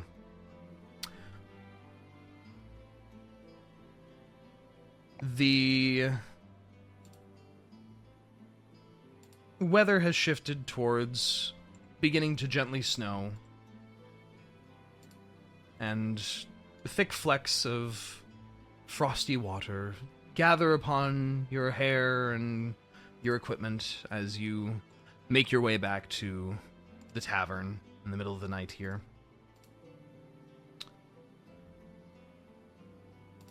And unless there's anything else you guys want to do or chat about, we can move into the morning. But it's up to you guys. When was that bitch gonna come find me? She said she would reach out to you. She gave you a sending stone. Cool. Should I throw... What should I do with that? Hey, Synas, would you hold on to this for me?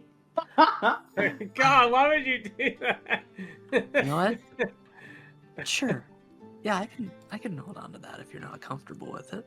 Yeah, cool, that'd be great. I feel like if it goes off while I'm sleeping, I'm gonna have a fucking heart attack. Synas chuckles and goes ahead and pockets Just it. let Synas have it. Just let Synas have the heart attack. Yeah. I'm old, I can take it. He's got better constitution. Constitution save to not die on the spot. Like, roll What is it. Synas' constitution? At 12. We have the same constitution. Oh well. It's fine. Yeah, we do. Just give it to Thava. High constitution. No! lady. I don't trust her with anything delicate, okay? Oh, Wow. I see. You're gonna rub it in the fact that she lost the fucking mask. Okay. I see That's how- not what I was doing, that was your insecurity talking. But what I more so meant was, it's a two-way stone. So, I mean, who's to say Thava wouldn't say, fuck you, bitch, and then throw it away? Like, I don't know. Yeah, you know what? Actually, that's fair. That's a fair thing to say. Right? That's what I'm saying. That does seem like something Thava would do. Okay. Alright. You guys return to the Third Watch Inn. You settle down in your rooms, once again, idly chatting, perhaps, for a while more. I am just making the assumption that, you know, you're going to take another long rest to get into the morning time. Yeah, probably. I think so. I guess so. I mean, wish we could just like Might as well we could just, sleep through the night, batch huh? save long rests so we can use it again later. Yeah. Like a long rest in a bottle. Oh, that'd be so Oh, man. Is That, actually a, that does actually a exist, person? yeah. There's an Yeah. Does item it? for that. It Yeah. exists? great. Ooh. There's a thing for that. It's Can called I have it in real melatonin. life? Oh, God, Yeah, I it's called wish. melatonin. Melatonin. I take Yeah, this, I'm I about wake to up say, feeling like, better. melatonin juice. The following morning,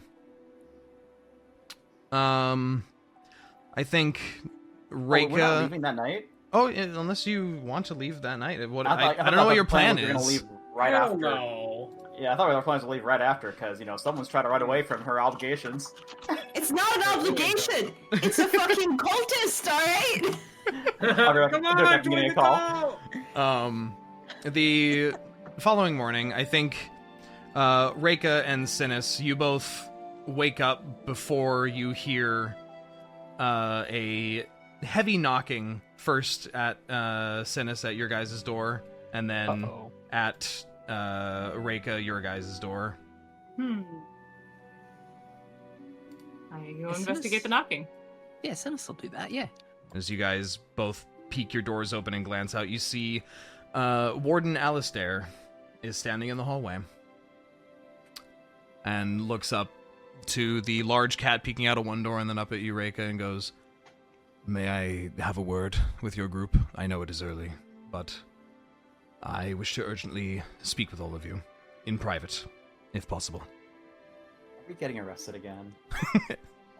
That was actually. I'm you know not. what? I'm not. And before you jump to it, I'm not here to arrest you. It's just me. I promise. God. That's my only question solved then. Okay. Give me a minute to wake these two up. Please.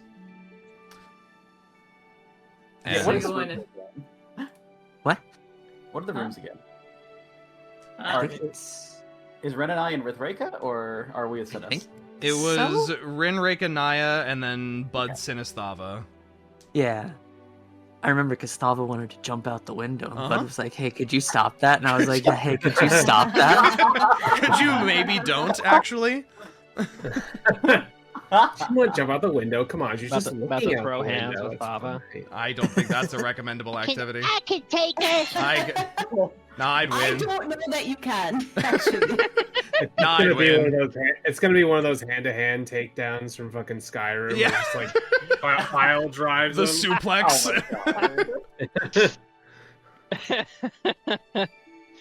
Yes, Synas will shake Thava and Bud awake gently to let them know the warden is here. God, what does he want so early? Well, it's not to be arrested, at least. That much is Oh, been thank cleared God. up. And after some time, he will enter whichever room you guys decide to allow him to enter into. But he waits for everyone to gather together.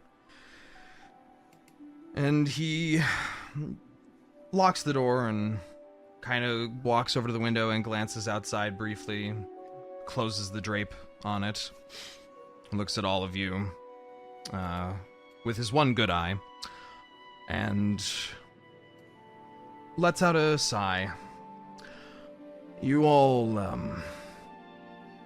may want to leave as soon as possible. Oh, that's great, because we were just about to. I Why? What's happening? had figured. I just wanted to... some things have come up from the tip-off that you had given us, and the Martian is instating something similar to martial law, and will be locking down the city tomorrow. There will be no travel in or out except from permitted caravans, so any adventuring parties still within the walls will be trapped here. And I would hate to have to watch you end up in jail from trying to escape. So, I came to warn you and see you off. And, off the books, give you guys a bit more of a reward, I suppose. What you did was impressive, to say the least. And he will reach into one of his coat pockets and he pulls out a small pouch. Someone roll for me 2d6. First roll of the campaign. God damn it. Wait, is our reward? Well, okay, hold on. It's this many platinum. Roll high, pieces. roll high, roll high. Watch it be Okay. 2 platinum. Like, are we rolling for his amount of generosity today, or are we rolling for, Yeah. like, I'm not telling you. what? Or he pulls a Just- gun. He pulls a gun out. Oh my god! That was a rather low roll. I'm sorry about Today. that. What did you get? Today is Friday. What? in What? Mirabar. Today is Friday. What are the two results on the die? Whoever rolled. Who's rolling? Who is rolling? Oh, I thought somebody rolled. Okay, we I'll all do it. assumed I'll do it. another person was I'll, rolling. Yeah. I'll roll it. What Okay, was it? Reyka, 2d6? roll 2d6 for me and tell me I the clicked result it. of each die. Oh, don't go with Whoops, mine. I don't know Don't why go- it. Wait, Don't go with mine. No, it's not. What is happening? No! What is No, happening? that was- No, that didn't count. Synas! Reyka, That didn't count. roll- I tripped and my spaghetti dice fell. That was ridiculous. Reyka, roll Don't worry about 2d6s for me, please. 10, What's the result of each die? 5, and 5. Reroll the second one for me. Thank God, I was It's about like to what say. you did was very impressive. Yeah, well. 3. A 3. Never mind. The warden will produce from the pouch a quiver that appears to be wrapped in vines. And he will also Too many rangers for this. I would like me some of that.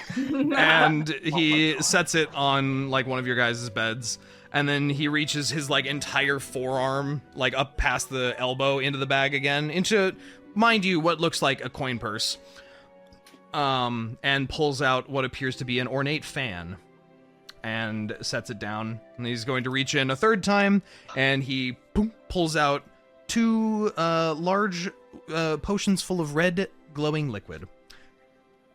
I'll be right back. Just figured I would provide a little bit more than monetary payment and some stuff from my own collection, since you did help me the way that you did. This quiver is something from one of my friends a long time ago. Basically attaches a vine to your arrow. Can act as like a rope, if you will. My friend used it to pull items to him from far away, but you need to have a good shot. And this fan is, well, it's ornate, and it's got a language on it I can't read, so... but I know it is magical. Bolt? And Right, read it. as he offers the fan over, any of you that speak Sylvan, you can clearly tell that there is Sylvan writing all over the Okay. edges of the fan. Wow. What does it say? As you glance over it, it says, "Breeze of the Feywild, bring with it the strength to guide your foes to their end." Oh, Cool. interesting.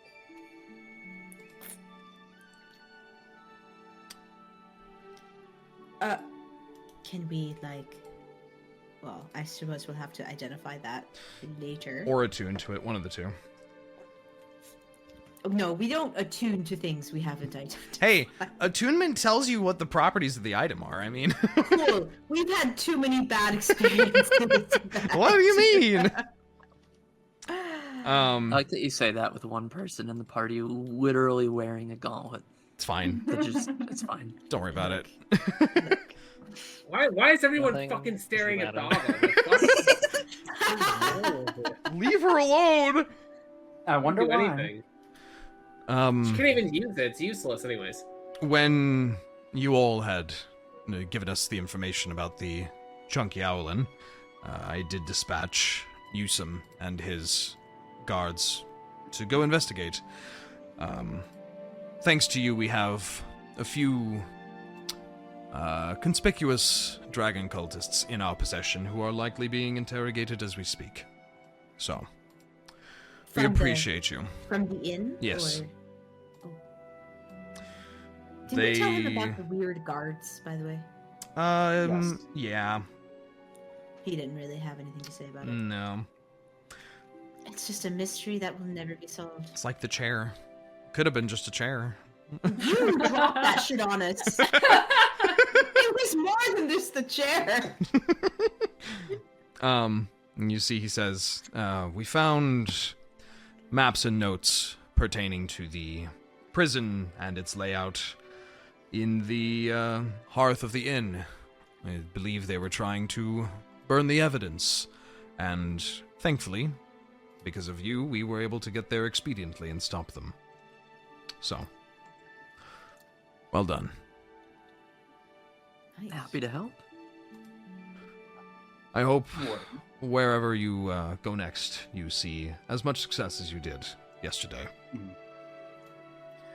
Warden, since we are, of course, speaking candidly and off the books, Of course. we will be leaving soon. I'm curious if you turn up anything that it would be worth for us to go take a look at when we leave. About the dragon cults. Well...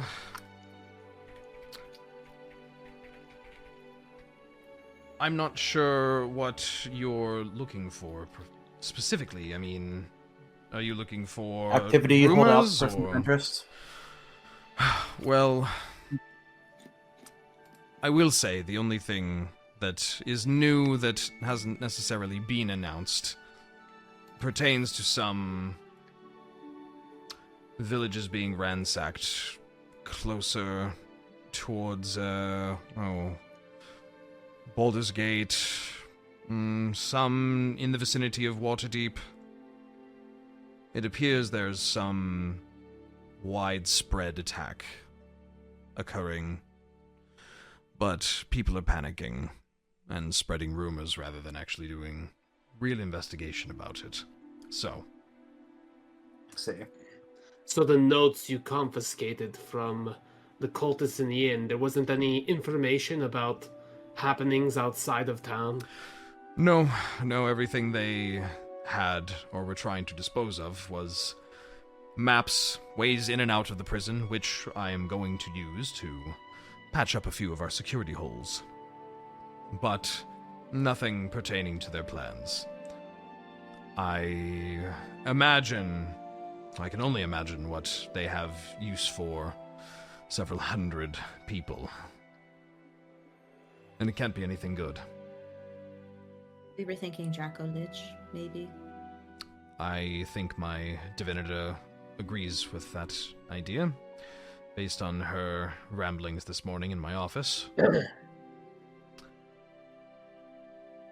So, I'm sure you may run into that at some point.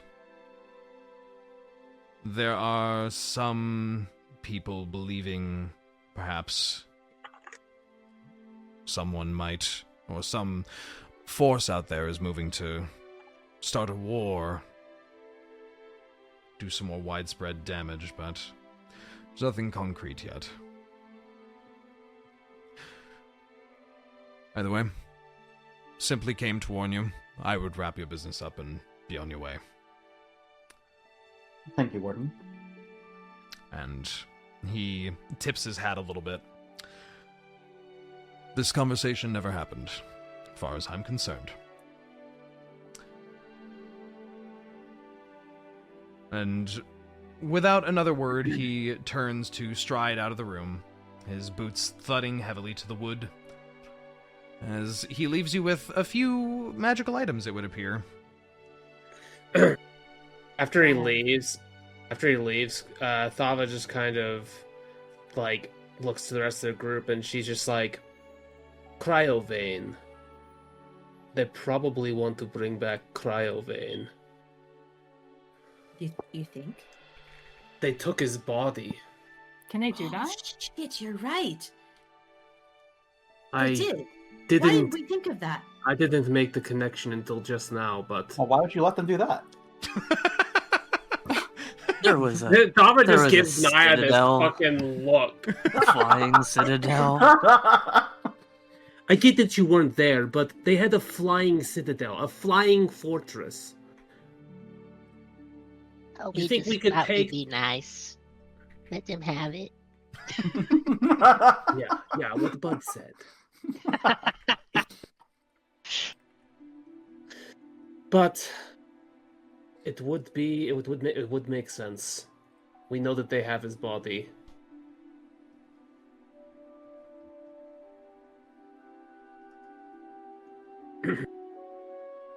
I guess we'll see what happens. Anyways, we're going to be heading out of town soon. I have one stop to make, but I don't know if anyone else is interested in visiting the blacksmith.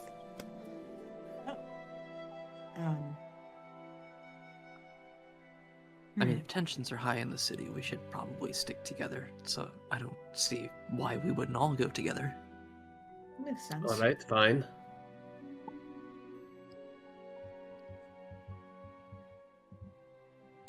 Is Flaherty still with us, or did he move on? No, he's with you. He's asleep again, back in your room.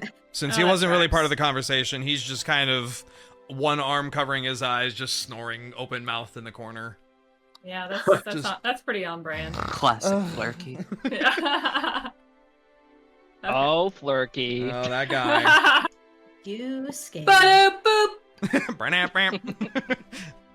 Seinfeld. Yeah. Jesus. Oh, well, I guess I'm a prisoner now. But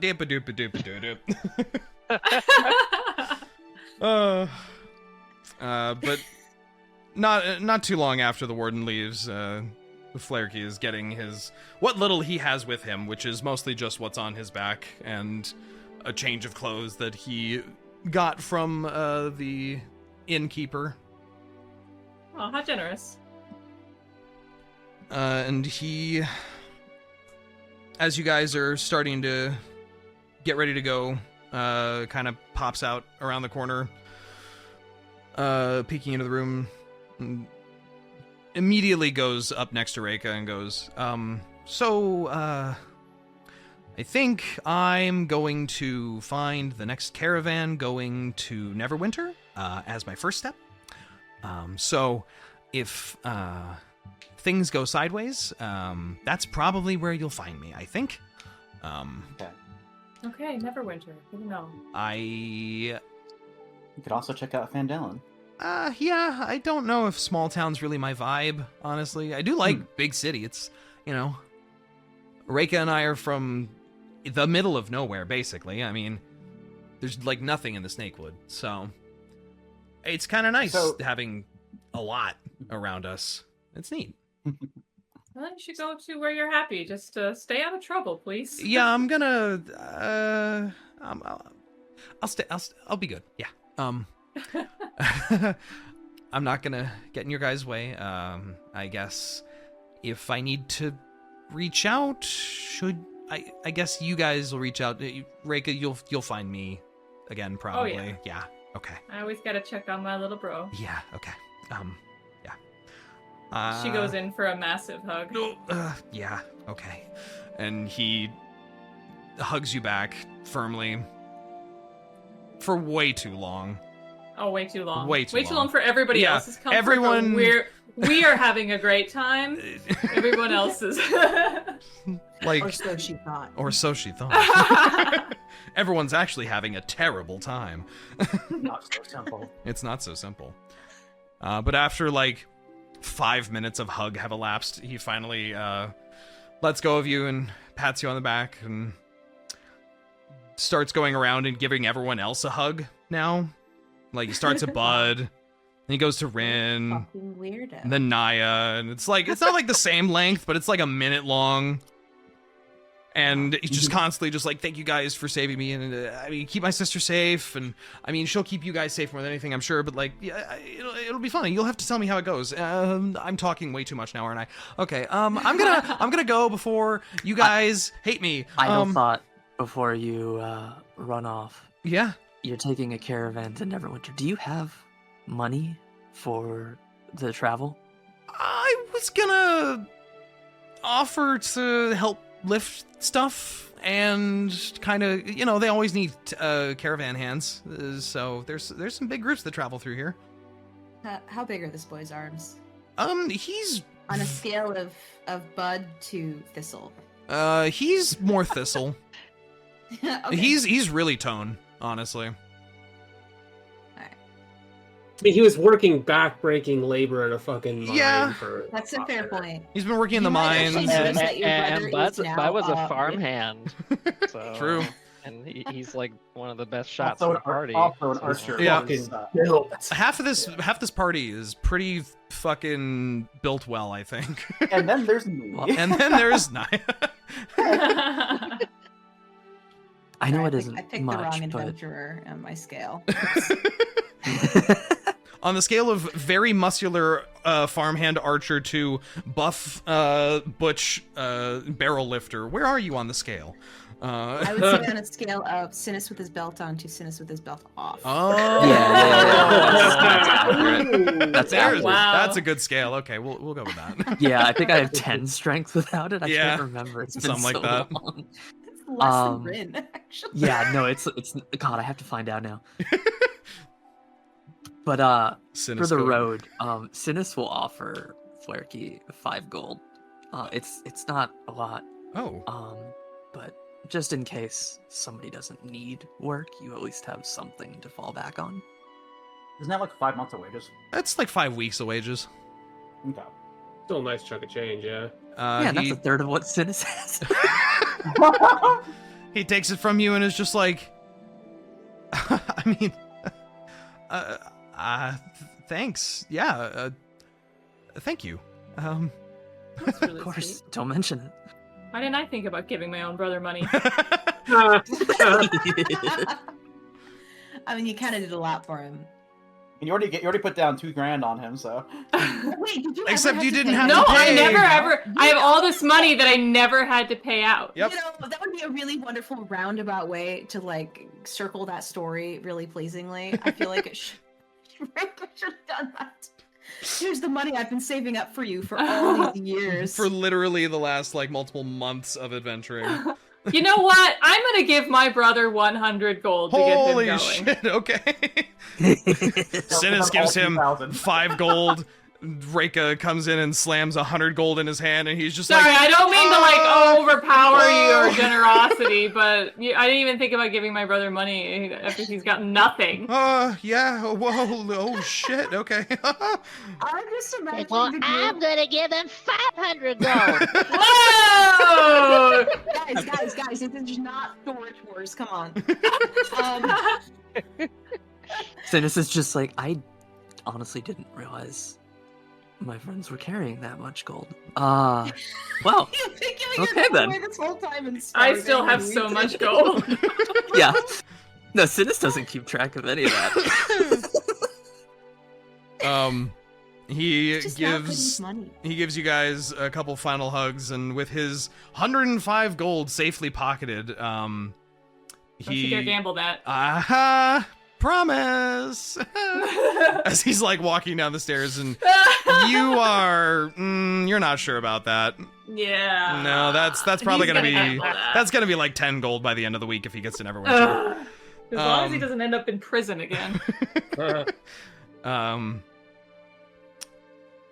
As you guys get your stuff together to head on out again, are you taking all of your equipment as if to leave?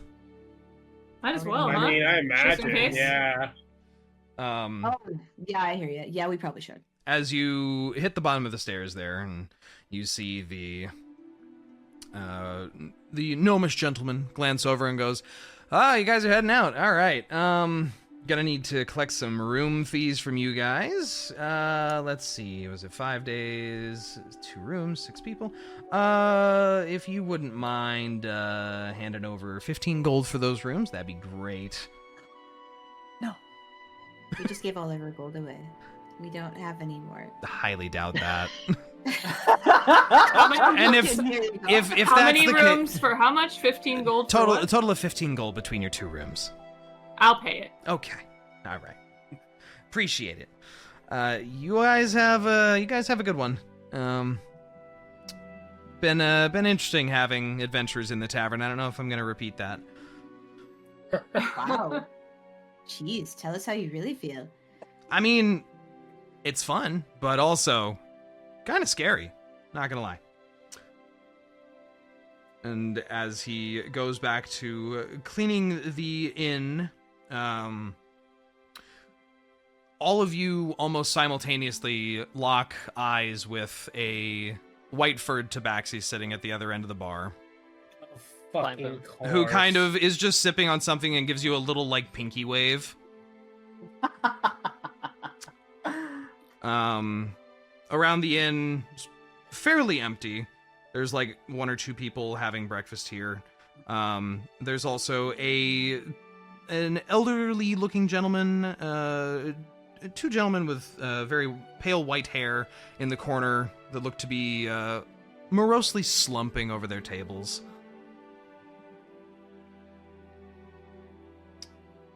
And the tabaxi is just staring at you guys. But if you look like you're about to walk out the door, you see he begins to stand. Gods, what the fuck does this one want? Is this... May as well. And Is this... Wait, who is this again? Is this the... This is the courier who is a fucking courier. demon. This guy! And you watch as he walks up, casually, giving you all a friendly smile. Good morning, friends. I have something for one of you. If you would permit me to do my duties. You are sneering at me. Thava just kind of looks at him with folded arms and is just like, as long as it's not a bomb this time. Sorry about that. Again, just doing my job. He's not sorry. Niah, No. he reaches into his coat and hands you a small brown paper wrapped parcel with a letter attached to it. A little birdie told me to give this to you, so I am obliging. And who sent it? I say, kind of examining the package. Oh, you know, tall, handsome bird fella. You've probably... He said you met I you see. not too recently. Yeah, okay. Go ahead and open up the package. Inside, you find a letter, which has the letter K drawn on the lip of it. And you also find a couple of crystals. One of which is the color-absorbing gray of the crystals that you really get the bad vibes over. Yeah. Wrapped next to it is a different crystal that is bright white and appears to be pulsing gently with a bluish energy. The fuck? And the courier just gives a slight bow and then looks at all of you. I hope that we will run into each other some more. It has been very fun watching you all work so far. And We had a great time with the recent events. oh, I can tell. And big, tall, and scary, as he looks at Thava. Yeah. You may want to get that little and he like gestures in a circle around his own face. May want to get that thing you've got going on fixed. It's looks like it's getting pretty bad. And he gives you a little wink and pulls his hood up over his head and starts walking toward the door without a second word. Is he trying to call you old? What the fuck? Stop, I'm just gonna take that? Don't worry about it. And with a few flicks of his feline tail, he is out the door and walking briskly down the street. Was there a letter that came with it? Yeah, there's a Or was letter. it just the crystals. Okay, There's a letter. what's in the letter? What's the letter say? I will copy-paste to you the information in case you do or do not wish to share it. Oh? That is up to you. Mainly because I don't want to read this aloud. Also, Rhos. And I know Rinn's probably going to be trying to peek over the shoulder like she did me. Oh, surely. Also, Rhos, I know you're pointing out that Thava didn't give him shit for it, but her expression actually changes after he does that. Like, more just from, like, anger to, like, I don't know, like, it looked like she was, I guess, bothered by that. I don't know how to put it. Well, she used the mask, and I assume that's what he was actually referring to. Yeah. And are we aware that you're kind of fucked up? I don't know. I don't know if the markings were clearly visible to everyone. Maybe they were, maybe they weren't. Because, like, there's been so much going on that's, like, we're not aware of, but it's been happening in the game, that I've lost track of what we know, we don't know about you. Yeah, that's fair. It's honestly, yeah, same. You guys know that she had the mask, and you know that it was doing things to her. Like, Synas especially. Well, that is interesting. I like... So, can I examine the crystals more closely, Dre? Sure. You find that they are very specifically wrapped in a way that makes it so that neither of them are touching. As you try to move them apart, you feel as if there is a heavy magnetism between them. As if, like, trying to pull Pulling or two... Pulling. As if, like, two neodymium magnets are trying to pull together. Okay.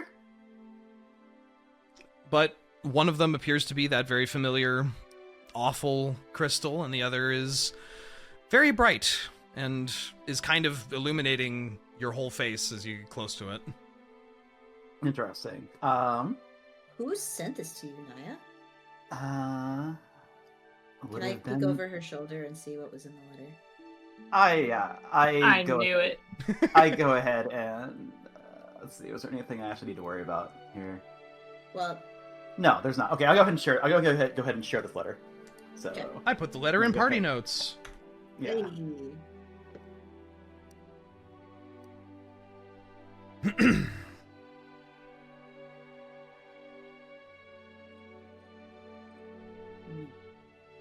The fact that he even could guess.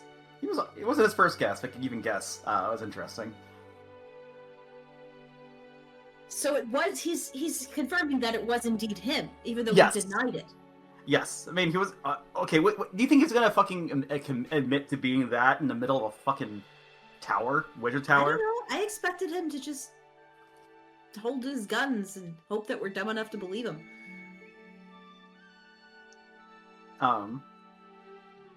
Makes me think that he truly is worried about something more important than whatever the hell's going on back then. But I kind of keep poking at the crystals, but I'm very careful to not let them touch. As you move them around, they constantly seem to be trying to seek each other out. Regardless, it doesn't matter if you try and rotate them. Doesn't matter if you change the angle of them. They seem to be very much drawn together, but not much So else. I'm assuming the color draining one gives me bad vibes. What kind of vibes does the other one give me? Just looking at it long enough, one, it's very bright. It's kind of like looking at a bright LED for too long. But two, you feel a sense of... I don't even know what the emotion would be necessarily. Kind of relief, but also kind of concern, I guess. Is it familiar? Not really. Not necessarily. Oh, interesting. Okay. I pull the glowing one out of its sleeve and kind of hold it further and further away from the other one. The second it's not next to the other one, the other crystal like slides along or tries to like. The further away you pull it, the more powerful the pull gets to try and pull these crystals back together. Oh, that's interesting. I almost wonder if we can use this to find others. Do they both pull together, or is it just the other one, the negative one, that's pulling? Nope, they both pull to each other. Very strongly. Interesting, but when they're together, do we have any other crystals? Still. I think Synas still has the little shards. I do. gesture for Synas to kind of like... I don't get the words out, but I'm like gesturing very excitedly towards Synas, like... Yeah, Synas will figure it out and go ahead and pull those out. How do you approach with them? Me or him? You, Synas. Oh, Because Oh, as God, you I guess I pull just- them out, they have all arranged themselves to be pointing straight at this bright white crystal that Niah is holding. I mean, I don't want to, like... Do I feel it tugging towards them? Not more than the other one, but I don't want to ruin whatever, or, like, interrupt whatever is happening, so I guess he would just set them on a nearby, like, the table that they're next to? after a few moments, you watch the little gray crystal fragments start to vibrate and on the table, and then they fly straight towards the crystal in Niah's hand, as if drawn to it magnetically. Yeah, is there any way we can try and stop them from colliding, or at this point is it too late? Make a dexterity check for me, Niah. A sleight of hand check. Sleight of hand. Okay, hey, but first I'm actually using the skill that I'm proficient in. Yeah, that's a 24. A 24? As those crystals fly like little darts straight toward the crystal in your hand, you deftly kind of spin it around, put your hand a little bit in the way, and the crystals embed sharp edges first into the back of your glove. Oh. And just kind of perpendicularly stay there as if trying to seek through your hand to this crystal. Yikes. Okay. Well, that is very interesting. I am going to hold on to this, and I return it to its little cloth sheath, and then kind of put that away in my belt or pocket, whatever is most convenient. Yeah, And I'll go ahead and gather up the little crystals as well and put them back in mine. keep these separate. And Synas, it is almost difficult to a point. These little tiny sharp fragments keep trying to fly out of your hand straight at the other crystal, but after you get them sufficiently far, like, 5-10 feet away, they stop having that super magnetic pull. If we didn't have to leave today, I'd almost want to follow up on this.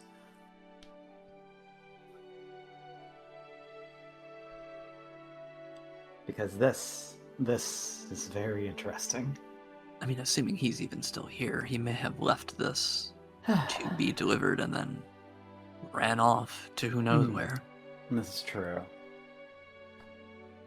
I see now what he means by mind your fingers, though. I hesitant to let them touch, though. I'm worried that they will cancel each other.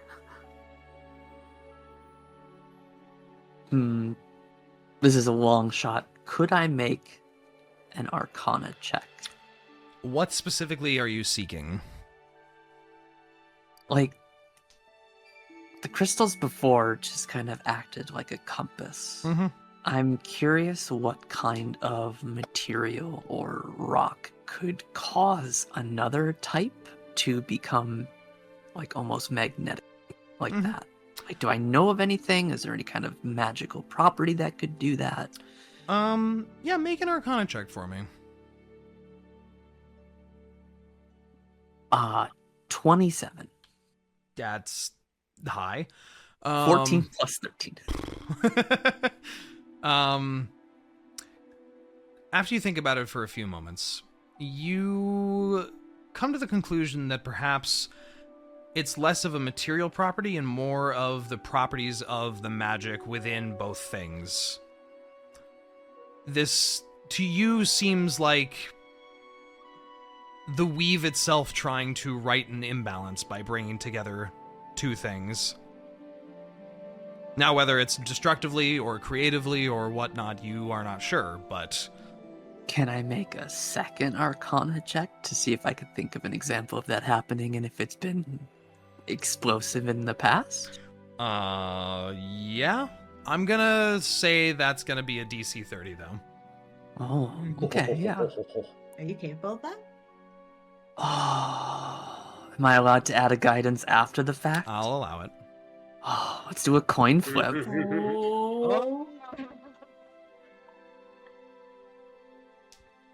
Oh, exactly 30.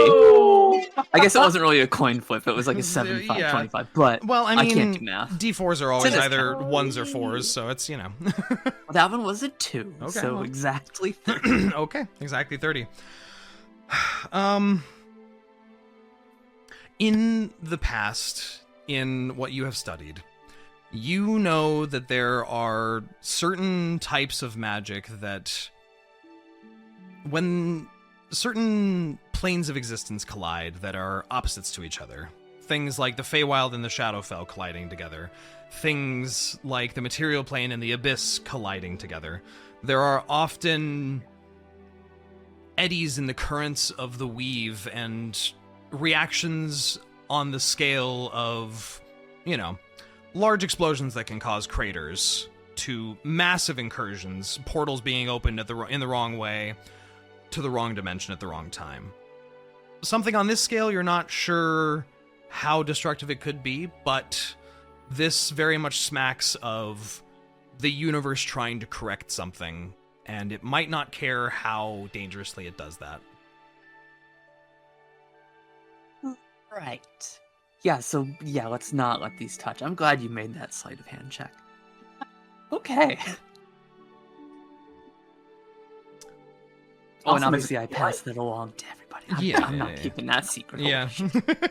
Don't let those touch. I'm more worried about them evaporating. That is, okay. Of course, it could be interesting if if we do find another large collection of crystals and this thing flies towards them. Well, that would be quite literally out of our hands then at that point, if we find ourselves in that scenario. But this one we can control, at least. Mm-hmm.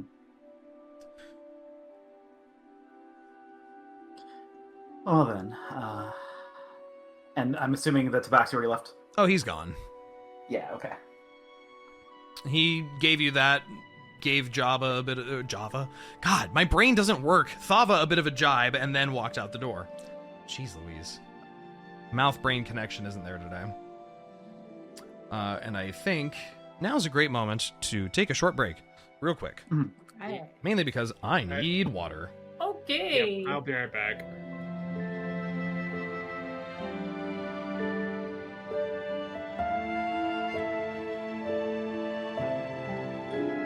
Hey there, this is Dre, the DM for Campaign 2 of the Dorks in Danger. We hope you're enjoying this episode, and we want to thank you for listening and watching. If you never want to miss an upload, make sure to subscribe to the channel.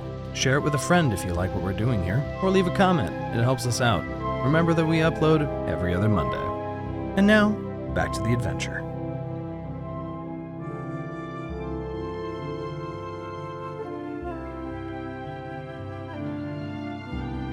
You can touch yourself.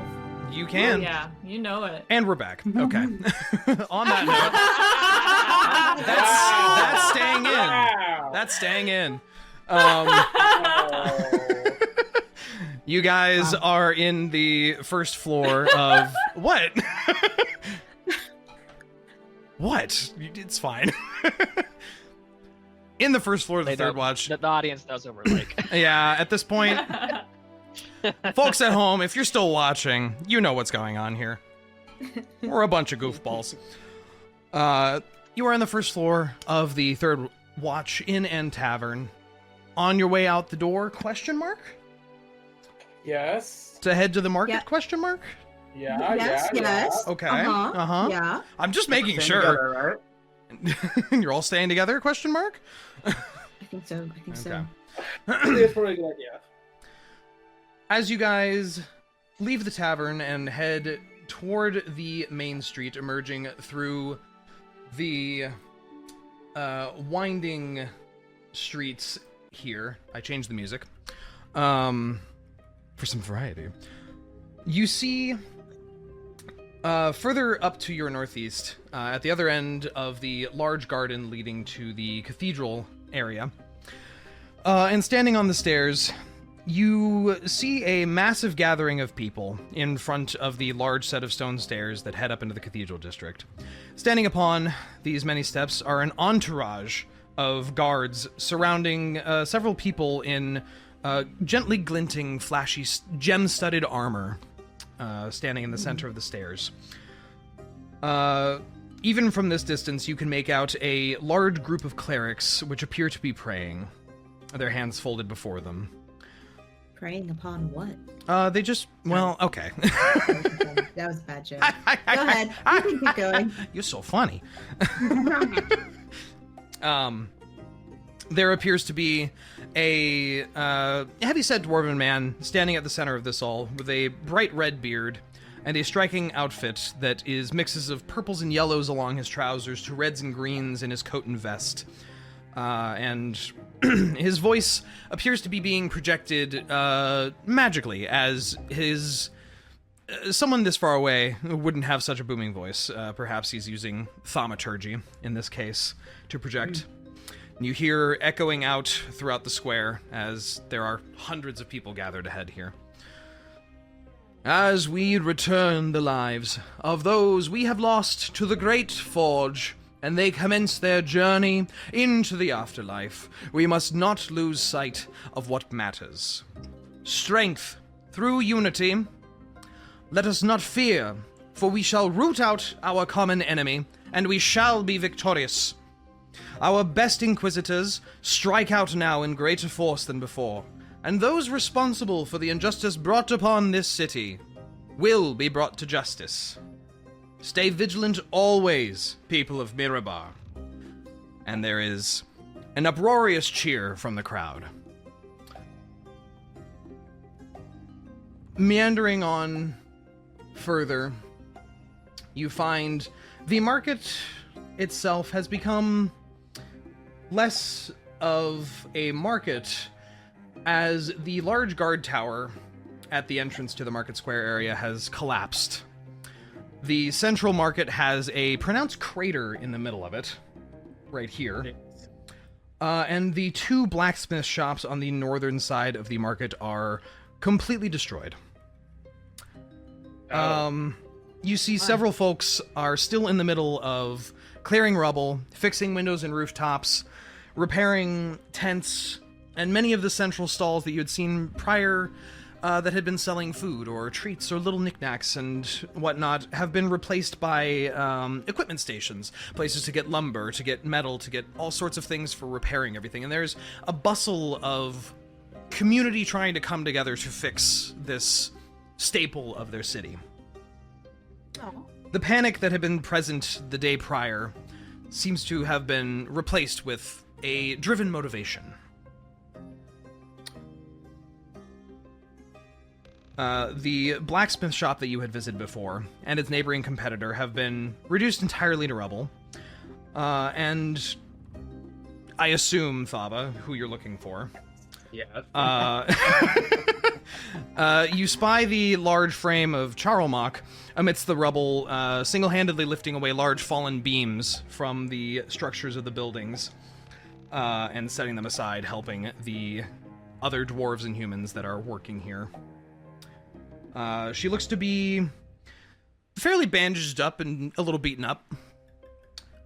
And as you approach, she sets down a rather large chunk of burnt up wooden frame and waves towards your group. Well, if it isn't the adventuring party who saved the day, probably. I don't know. What have you guys been doing? How's it going? You didn't explode, did you?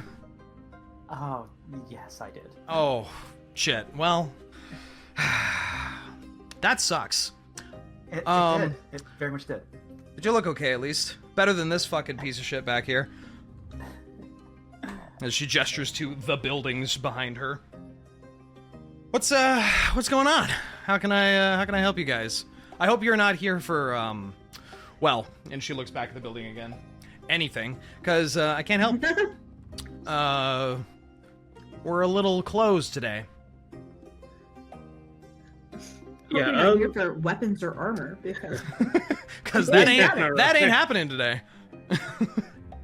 A couple nights back, you said something about being interested in joining a group of adventurers at some point. I was drunk. I mean, it'd be kind of fun. Wow. I mean, you know, going out and seeing the world. I mean, I am. She wipes at her snout a little bit as if scratching at an itch, and you see she leaves a big black soot mark across her face, but does not notice it and just keeps talking.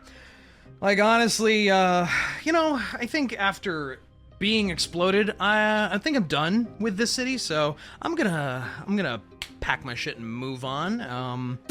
So yeah, I mean, it'd be kind of cool, sure, but I don't know, get out on the road, see what's out there, see what new cool things I can make.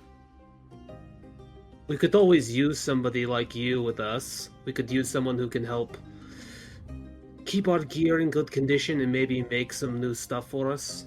Would you be interested? She crosses her arms and sways side to side a little bit, kind of looking up in the air thinking, I mean, you guys don't look like you have a traveling blacksmith shop attached in one of your backpacks. Unless you do, and you've been holding out on me. So, I mean, I'd have to figure that part out, but, I mean, if you're paying, I wouldn't say no. How much are you charging? Well, I mean, that depends. Wait, charging to adventure with us? Is that what she's asking? Well, if I'm gonna get hired, I would ask to be paid for it. You know, instead of opening a shop in Waterdeep. Wait. Okay, maybe I'm a little out of tune with what Thava is asking of this woman, but go ahead. As I quickly remember the cost for hirelings. Oh, is that what this? Okay, see, I was gonna say, I feel like adventuring is more of a freelance sort of gig. Like, you find what you find along the way. But I guess if there's like a system for it in D&D, then there is. I mean, if you're hiring a person to perform work specifically only for your group, that's basically that's tremendously fair. limiting their overall income. This is true. So, what was Then what would she count do as? for us besides, like, I don't know if we need like full-time blacksmith services. I mean, like she did tell. I mean, I don't know if Rinn was with them, but she did say she can do magic infusion. So So you're saying she you make can magic items. literally make magical items, weaponry, armor, equipment, utility items. She'll just look at you and go, I don't know, a gold a day maybe. Like when I'm actually getting going and we're actually, you know, doing stuff, not like immediately, but once I have all my stuff, you know, I can see it. Or if you guys are planning to have like some cool adventurer's base or somewhere like a castle in the woods or on a mountain or something, like that would be the place I would stay too. You know, you guys, you don't have like a base. We're a bit nomadic at the moment. Okay. Yeah, I mean, she rubs at her face again, which does the inverse of what she would hope, leaves more soot on her face again. I mean, yeah. No, I mean, yeah. I could do it. I got nothing else going on now. Thava kind of looks at the rest of the party to see if they're like okay with that, because it is just basically inviting another person.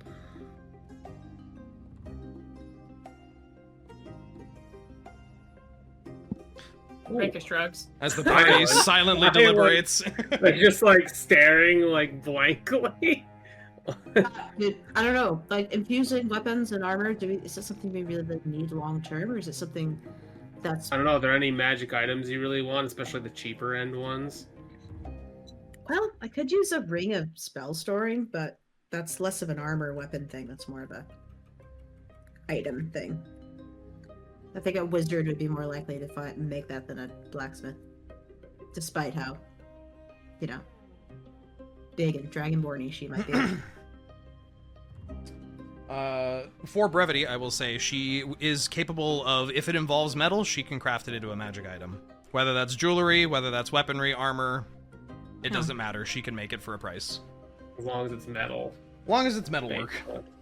Yep. She can't make bows or leather things as well, but... I mean, that's cool. So Even this ring of mechanically, spell storing would be cool, but like, would it be that we could like take her with us? So like, while she's working on that, we're traveling from place to place. Is she gonna fight with us? She would not be fighting alongside you, unless you wanted to put her in the line of fire. But keep in mind, NPCs may not have death saves like you do. Yeah, I'm not also, trying to I don't put an think NPC. she's anywhere near as skilled in combat as we are. I mean, okay. I mean, a gold a day, that's not bad. That's not bad. Also consider how we don't pass a ton of time super quickly in the campaign. Yeah. Well, most of our time passed is traveling. So, like, Yeah, if, exactly. if when we're traveling, is she gonna be able to work on stuff while we're traveling though? Her current desire is to make a traveling smith shop, but she would have to acquire the things for that. So that would require a major city that you actually spend maybe a week in. So you're saying that as in the short term, she'd probably just be following us as like a regular NPC, and then once we get to a major city, we can, if we decide to hang out there for a little bit, she will get the means to, you know, make something. Dre, sorry, I got distracted by something. Mechanically, what if we commission her to make something? How does that work out cost-wise, mechanically speaking? It's basically cost of materials, and then you as players can help NPCs make stuff to reduce the amount of time. Okay. And therefore the cost. So, curiosity's sake, what are the materials for a breastplate? Well, I can look that up for you after we're done here. I will make a note of it real quick. Because one of the reasons I grabbed those books is because they have a lot of rules associated with this exact thing.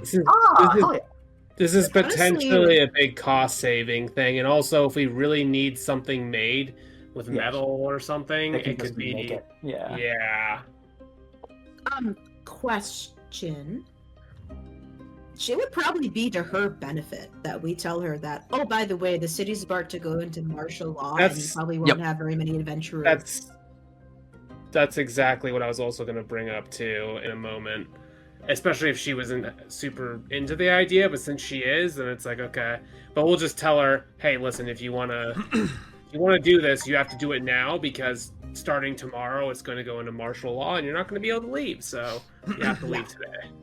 Yeah, that would be something to say delicately, but yes. Yeah. Ah, yes, delicate. The thing Thava is. Yeah, it all should just be blunt. It's fine. It's fine. It's fine. Don't worry about it. But yes, she seems amicable to the idea in the moment, I think. All right. Well, if we're certainly interested. The only problem is you have to leave today with us. Why? We've heard rumors that the city is going to be locked down tomorrow, and they're not going to let anyone in or out without special permission. You see, she kind of sucks one cheek in, just thinking for a moment, and looks back and goes, okay, cool. When are you guys leaving then? Because I just gotta finish some stuff up here and get my shit, and then yeah, I'll be good. We're leaving as soon as you're ready. Oh, well. And you see she turns and calls out to the dwarves behind her like, hey, I'm leaving. Just so you're aware. Wow. And they turn and look at her and just like throw their hands up like, what the fuck? We have so much work to do.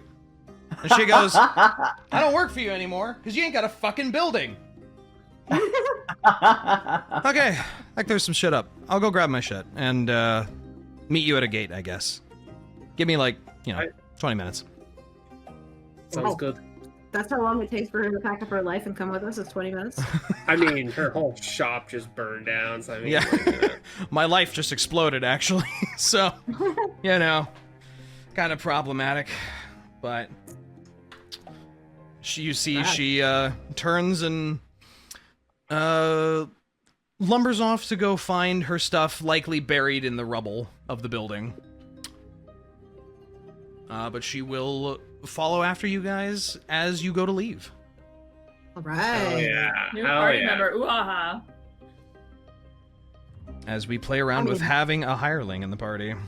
I think Thava has other ulterior motives for inviting this party. What? Come on. That's bullshit. She is not that kind of person. It's true. Thava does need a blood bank.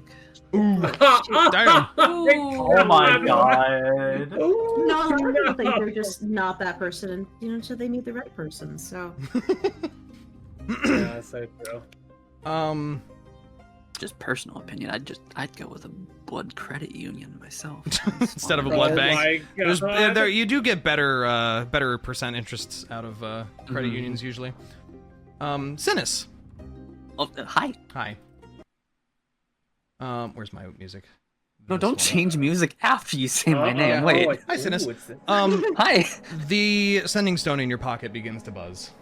There we go. Oh? Okay. Did you just make a honk sound like an egg in Pokemon credits? Oh yeah, dun dun dun dun. Can I push B? No, you can't. You can't not accept this one. Can she just leave a message? Yeah. Does the Straight to sending... voicemail? I have to be holding the sending stone to receive the message, right? Nope, it's just on your person, I'm pretty sure.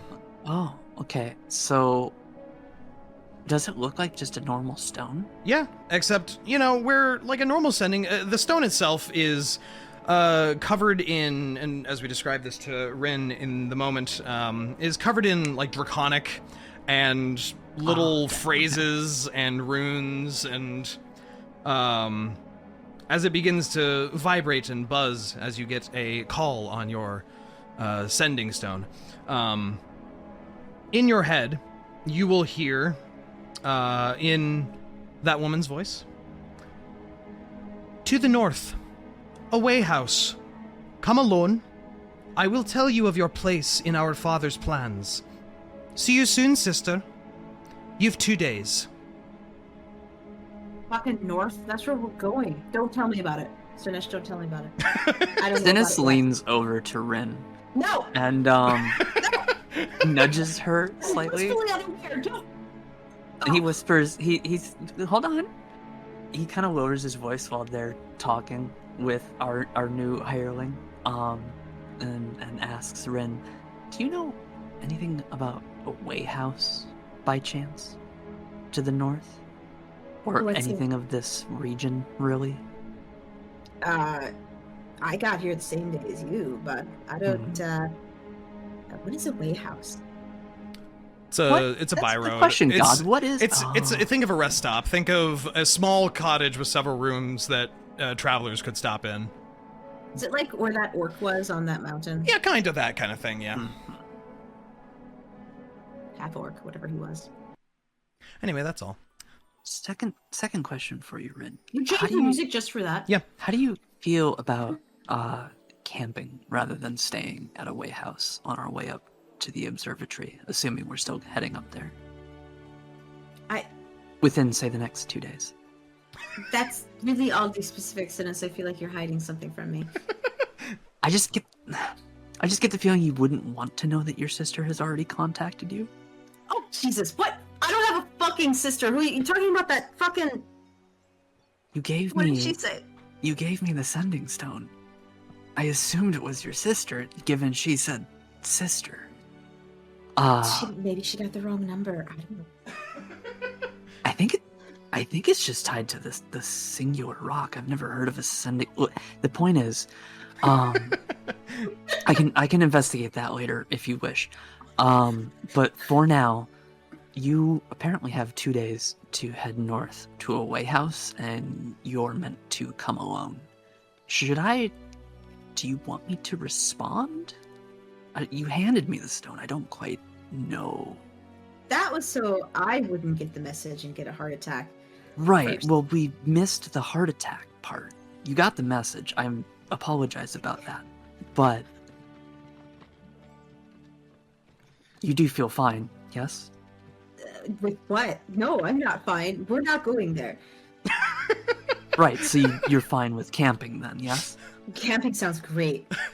Right. Is there a way we can camp inside of like a cave under? Maybe we can dig a hole underground and This is not camp down Minecraft. here. You can't just dig a hole in the ground and camp underground. I could prepare a spell or two, possibly. But yeah, noted. If we come across a way house, just keep that in mind. We'll try to go around. Sound good? Why did it have to be fucking north? Ugh. I mean, the weather isn't too bad nowadays. The next few days, it seems like it's going to be rather clear. Perhaps your sister has some sort of interest in the stars as well? Just spitballing? You don't think she's going the same place that we're going, do you? Well, I don't know how many. Why would you people- put that thought in my head? I mean, I don't didn't know think how about many- that. We were gonna go somewhere safe, and now you're trying to tell me that the safe place might not be safe. Well, I mean, if she is heading up there, we can just delay a few days. Rinn Right, begins I don't know how- crashing out in the middle of the I do square. not know exactly how many people the observatory can house. I don't know how long we'll be up there, but we can always deviate a little bit. Okay, yeah, whatever. Okay. Do you still want me to We hold can't on to stay the in stone? this Because city. you don't seem like you're thrilled with the idea that you got the message still. Yeah, if you could like get the messages and just not tell me about it, that would be ideal. But I guess if it's pertinent and you have to, then there's really nothing that can be done. Synas thinks for a minute and then goes, do you want me to bury the stone in our travels and not tell you where I've buried it? Would Yeah, that put you at yeah, ease? that would be great. Yeah, I got was it. thinking about throwing it away, but then I didn't know if it would get lost, like in the wrong hands. Or somebody else may find it and then it's somebody else's problem. Yeah. Yeah, I can see what I can do. I will not let you know if you get any more messages. And he gives you a thumbs up. Thank you so much. Oh, straight to voicemail. Voicemail full. Ugh. Morella's just somewhere like, oh, they're just fucking leaving me on red. This is bullshit. I can't believe it. These fuckers. I actually not- avoidance not will not get us in red. trouble. I actually Yeah, was. My next thing I was gonna say was Synas was gonna take a couple steps back, wait a moment or two, and then fish the stone out of his pocket to try replying. Okay. Oh god. No. Okay, I don't know about that. I have not used a sending stone before, but Synas, I imagine, would know how this works. Synas figures it out pretty. Your Arcana is so high you can determine the way the weave would detonate if planes intersected. I think you could figure out a sending stone. Synas goes ahead and activates it and just says, message received and passed along. We will see you. Can I get a name? And then that's it. That's it. I wasn't even counting how many words that was. I'm pretty sure that was under 25. It was, I remembered as I was talking, I was like, I gotta cut myself off. That's unhinged. That was like dude. 16. I love that. Your message seems to go through, and that's it. Something for information here. You saw 2 check marks on that message there, Synas. Heck yeah. Oh my god. I am hunting for You gave the information gatherer an Arcana Yeah, you guy. gave. To be fair, you did give the information guy a rock that talks to him. So. Yes, I'm going to hunt for information. Look, as long as you do it responsibly and don't tell me about it, I don't got care. it. You've both given me an information rock, and I need to keep the people that I've been hired to keep safe. Done. Yeah. Wait, don't they know? Physical and psychic Oh, ping. bad, like- Okay. Can't they like tell that it's a different person using it or no? Oh, you hear the person's voice come through. So. That's what I mean. That's He why did it's like. He didn't even attempt to mask his voice, even if that could have worked. That's very in character for Synas. He does not. Yeah. This is a Not comedy even Arab thinking. immediately. I love it. Cool. So that can't You be gave used it until to the 8. You gave it to the 8 charisma kitty cat. What do you want? Okay. Wonderful. That happens. You don't know what will come of that. I'm excited. You know that sending stones can be used once per day and recharged once per dawn. Oh man, she's gonna be fuming for like 16 more hours. I'm Oh, gonna that's be thinking great. of like which 25 words will properly convey. Yeah. Exactly. So the 24 hours, is that like per message? So like the receiver has to wait 24 hours to send, and then Synas has to wait another 24 hours to send Basically- again? Or is it just one-sided? It's two-way, but it casts the spell sending, and when you receive a sending, you can always reply to the sending once. Okay. Wait, But so once I can sending once a sending Once the stone has cycle been is used complete. on either end once per day, it becomes inert until the next dawn. So, you now have a nice-looking rock. Hell, You're gonna get a wonderful message back later. should I'm I sure. bury it before I get the message back? Why would you? That's true. What's she gonna do to you? Rinn doesn't need to know that I haven't buried it. I think Synas should have some secrets. Why not? Why not? Synas has secrets. What are you talking about? How subtle were you doing all this? Oh, he's pretty back off the group, I'm sure. I took like 5 steps back.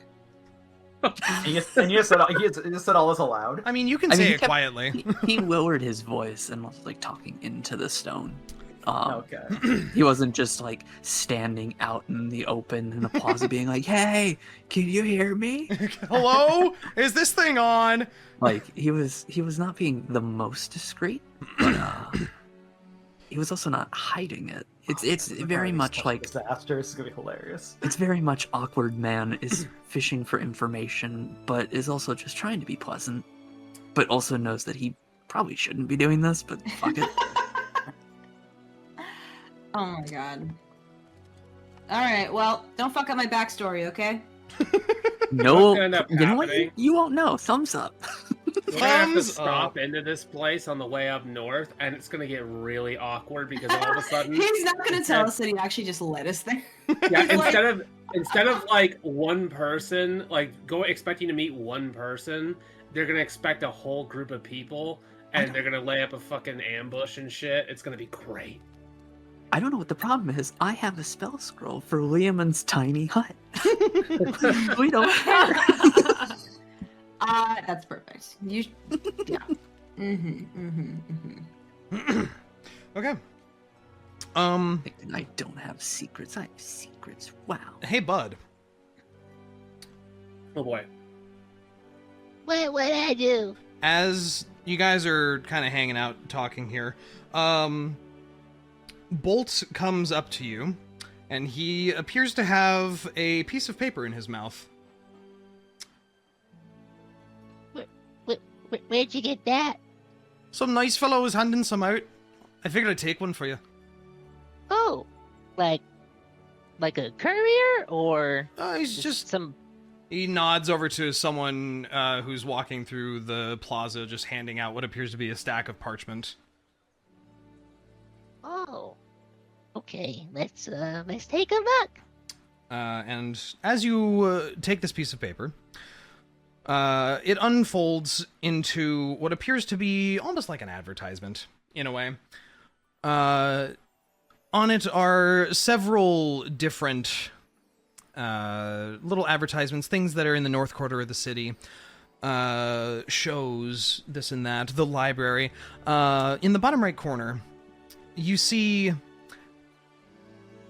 a little blurb that talks about Ieren's Gaze, the Equinox Observatory, and Bathhouse. Bathhouse. And bathhouse. And the blurb beneath it says... Lindsay, we can't hear you yelling. I'm so excited we're getting a bathhouse episode. Yes! The blurb underneath it reads, "Come visit the Starsides, the wonderful village with a magical spring, and then watch the stars as the equinox passes." Oh, Wow. when's that? Sounds romantic. Synas would know that the equinox happens within the next 10 days? What day is it? Is it the 12th? Yes. So, within the next 10 days or so. Oh, thanks, Bo. Let's go stare at the party. Yeah. And then Bud comes up to everybody and says, Hey guys, look what Bolt found. It's where we're going. We got a bathhouse.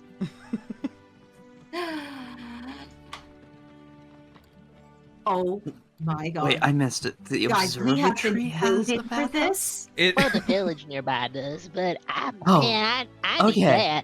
that. Guys, let's go. Sounds Come amazing. on. We Let's go to the deserve a good observatory. Rinn has never been so excited to go to the observatory. Now she's very excited. I will ask, because as long as everyone remembers, you have 5 horses waiting for you as well. Oh. Our horses! Yeah, which you stabled when you arrived in the city 5 days ago. Wow, it's only been 5 Also, days. like a year ago. Or Yeah, how or long whatever, you know. "Do I have rival or no?" I think I didn't take. I don't even remember who my horse was anymore. I have to look at my notes. Was it Gosh, B? I don't remember You know, either. you know the only thing I'm thinking about now that might be a little awkward? What's that? This little hireling friend of ours is now going to be privy to some weird shit. Yeah. Yeah. Like it's time to Jesus. bring my horse in here, and then it's just like this terrifying. You sign an fucking NDA. monster. Just signed an NDA. Yeah, can you sign an NDA? Like, yeah, okay, so if you're gonna do this, why don't you just sign this contract right here? Right here is the NDA, and make sure you don't disclose any of this information. Yeah, all right. Does our hireling have her own horse, or do we have to acquire another horse? As you guys head to the southern stable in the city, where you had left your horses, first of all, they charge you 5 gold for hanging on to 5 horses for 5 days. Whomever wants to pay that from I think you collectively have over 1,000 gold as a party. I'm rich. I'll pay it. There you go.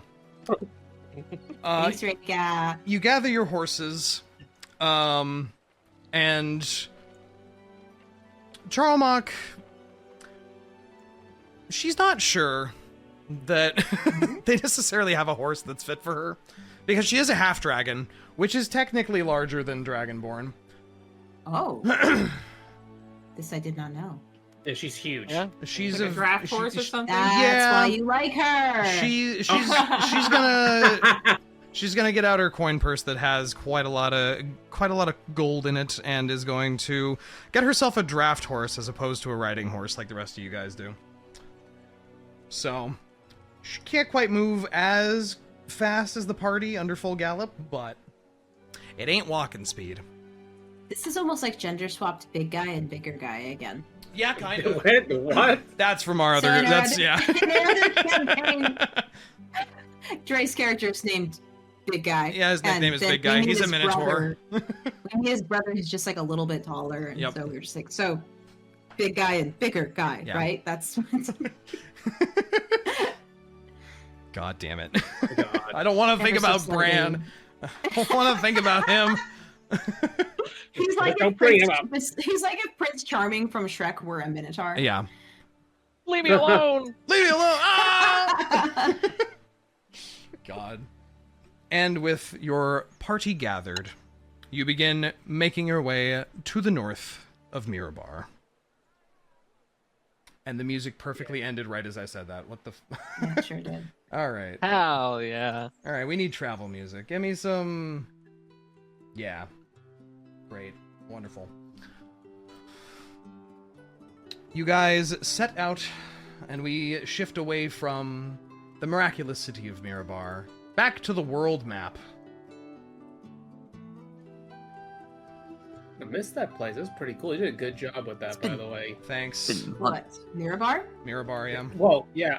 For people who don't know, I'm fairly certain there are not any actual source material maps for Mirabar, so Dre had to do that by himself.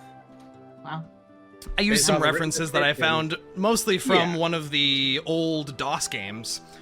Yeah, like there's some that's information out there, but like there is no like modern map of Mirabar, Nope. so you kind of have to homebrew it. Despite how many adventures have been released and how many modules have been released, they're always Neverwinter, Waterdeep, and Baldur's Gate. No one fucking goes to Mirabar or Luskin. No love for Mirabar. What the hell? We Hashtag- love Mirabar. Hashtag we love Mirabar.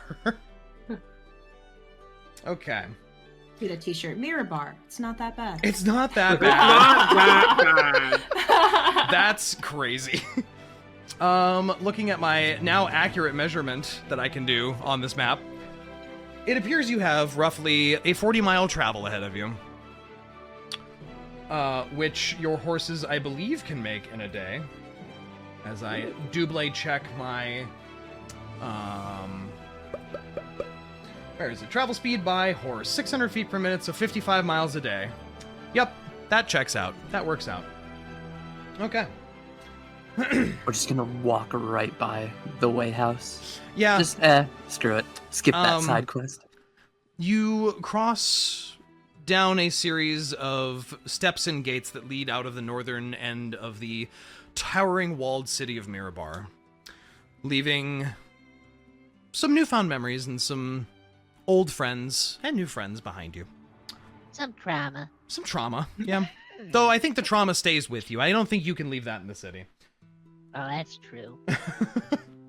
And you follow a winding trailhead that leads further to the north to the towering range of the Spine of the World Mountains off to the northern edge. Though the weather is clear, it is becoming rather bitter during the day, as you are heading to some of the more northernmost frigid areas in Faerun here. And true enough, not even too far up the road, about 10 miles maybe. Oh, are you gonna snap to that location? Stop it. There we go. You do see what appears to be a abandoned looking by-road way house off the side of the trail. Nope. And an old looking building which stands about 100 feet from the road. And appears to be surrounded by a large copse of trees. And it looks empty, but there is one singular faint light in one of the windows. No. Can we take Rinn's like, abort, abort, abort. Can we go around? Can we just walk through the woods? Like, can we? I mean, just- the trail follows straight northward, and this is off to the east of the road, so don't even have to think about it if you don't want to interact with it. Great. I really don't want to think about it. Okay. Well, No one else really knows about it. other than I'm you. gonna go touch it. Don't you fucking dare! Of course. Just to establish, no one else really knows about it other than Rinn and Synas. Synas, right? Yeah. Unless Okay. you share that information with your party, I'm going to assume you don't. I mean, as we Oh, approach, no. Synas will go ahead. Just saying that we should probably avoid that because of the sister. Reyka and Synas, you guys both also notice one set of footprints faintly in the snow that go toward the building. Oh my god. Hey, this is our chance to kill her. I'm gonna silently point that to the footprints to the party. I'm gonna look What? Reyka dead in the eyes and shake my head no. We're not doing it. And you continue cruising on by. It takes much of the day for you to make this trek. As you get into the foothills of this mountainous region, and you end up having to wind your way up some switchbacks. Several of you having to tug your furred elements more around your bodies and pull some hoods up as the wind gets a bit more stiff as you rise in elevation. Charlmach in the back is basically breathing fire into her hands to keep herself nice and warm as she rides along comfortably with a couple packs full of gear on her horse. Bolt is, for his part, bounding through the snow.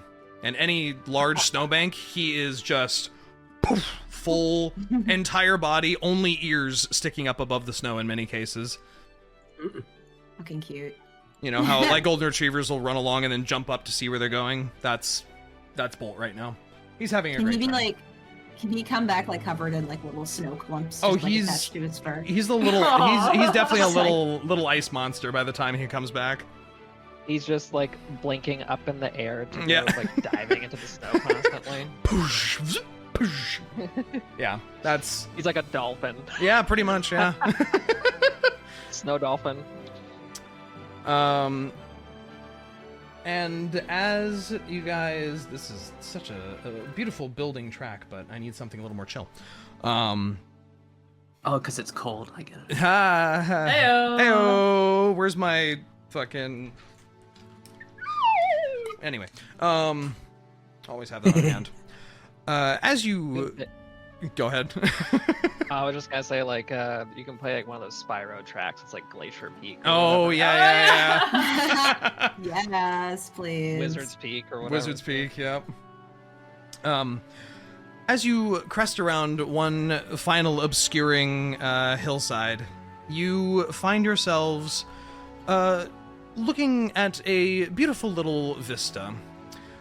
Before you, and just down the hill, a small gathering of about 6 cottages and one much larger building, looking to be like a longhouse, stand next to what appears to be the base of a train rail system, with one cart currently sitting at it. It appears to track its way up the towering mountain that you're at the base of.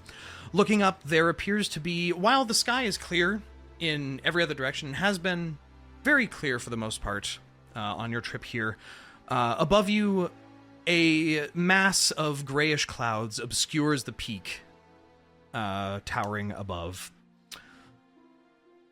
It doesn't appear as though there's really much movement in and about this place. But as your horses come trotting their way tiredly down into the center of this gathering of buildings, a... where's my description of him? Old man. Hello. No. You see, coming out of the front of the longhouse, and bundled in bluish and purplish robes and furs, you see a human male, likely in his mid to late 30s, perhaps. Long black hair that lightly curls at the end, currently gathering some snow, and a nicely trimmed beard and mustache that curls slightly at the corners. Ooh, nice. You see he wanders out pushing his hair up out of his face with a star, like a headband that's kind of purplish colored, and it looks like it has constellation patterns woven into it. And he greets you with a, well, I wasn't expecting a new group of adventurers so soon. Where do you hail from, travelers? All over the place. But we're coming from Mirabar. So the Adventurers Guild didn't get my message then. Huh? Well, what message? Or are you not sent by the Mirabaran Adventurers Society? No, we're working freelance. Okay. Interesting. So then you have made the pilgrimage to see the equinox, I would assume? I look at Synas. That would be correct, at least on my part. Yeah, we saw we have a little. And Bud pulls out the pamphlet that he got and unfurls it. We got this. You see he leans in and adjusts his spectacles a little bit, kind of squinting. Oh, they're still handing those out, are they? Oh. Are they outdated? Does that mean there's no bathhouse? Oh, no. Well, you see he puts his hands together and puts his index fingers on his lips, gathering his thoughts. Come off your horses. Let's speak inside. It's warmer there. And after you guys hitch the horses and head into the large longhouse, you are immediately struck with a sensation of a heightened amount of humidity in this building. And a profound kind of universal warmth. You go from being in frigid cold to being like, I am wearing way too many layers right now already, immediately. Wow. It is warm in this building. And he gestures for you guys to set your things down off to the side at one of the little sitting areas. This large longhouse appears to have one main open foyer space with plenty of seating, several rugs that appear to be made from different animal skins, and a large wooden double door that leads to the back. I hate to be the bearer of ill tidings. Unfortunately... where are my manners? You see he puts his hands on the sides of his head, shaking his head a little bit, and does a bit of a brief bow of his head. My name is Kaelan Sikam. I am one of the astrologians here at Ieren's Gaze, the observatory upon the mountain here. I do hate to be the bearer of ill tidings, but unfortunately, if you are here for the observatory, I will have to turn you away. It is not presentable at the moment. He clasps his hands together tightly and looks at the floor a bit. But absolutely, please, you are welcome to enjoy the splendor of the springs here in the Starside. I am more than happy to allow that. Firstly, Synas, Firemane, a pleasure to meet you. What makes the observatory not presentable? It's, and you see he stammers a bit. It is simply undergoing some repairs at the moment.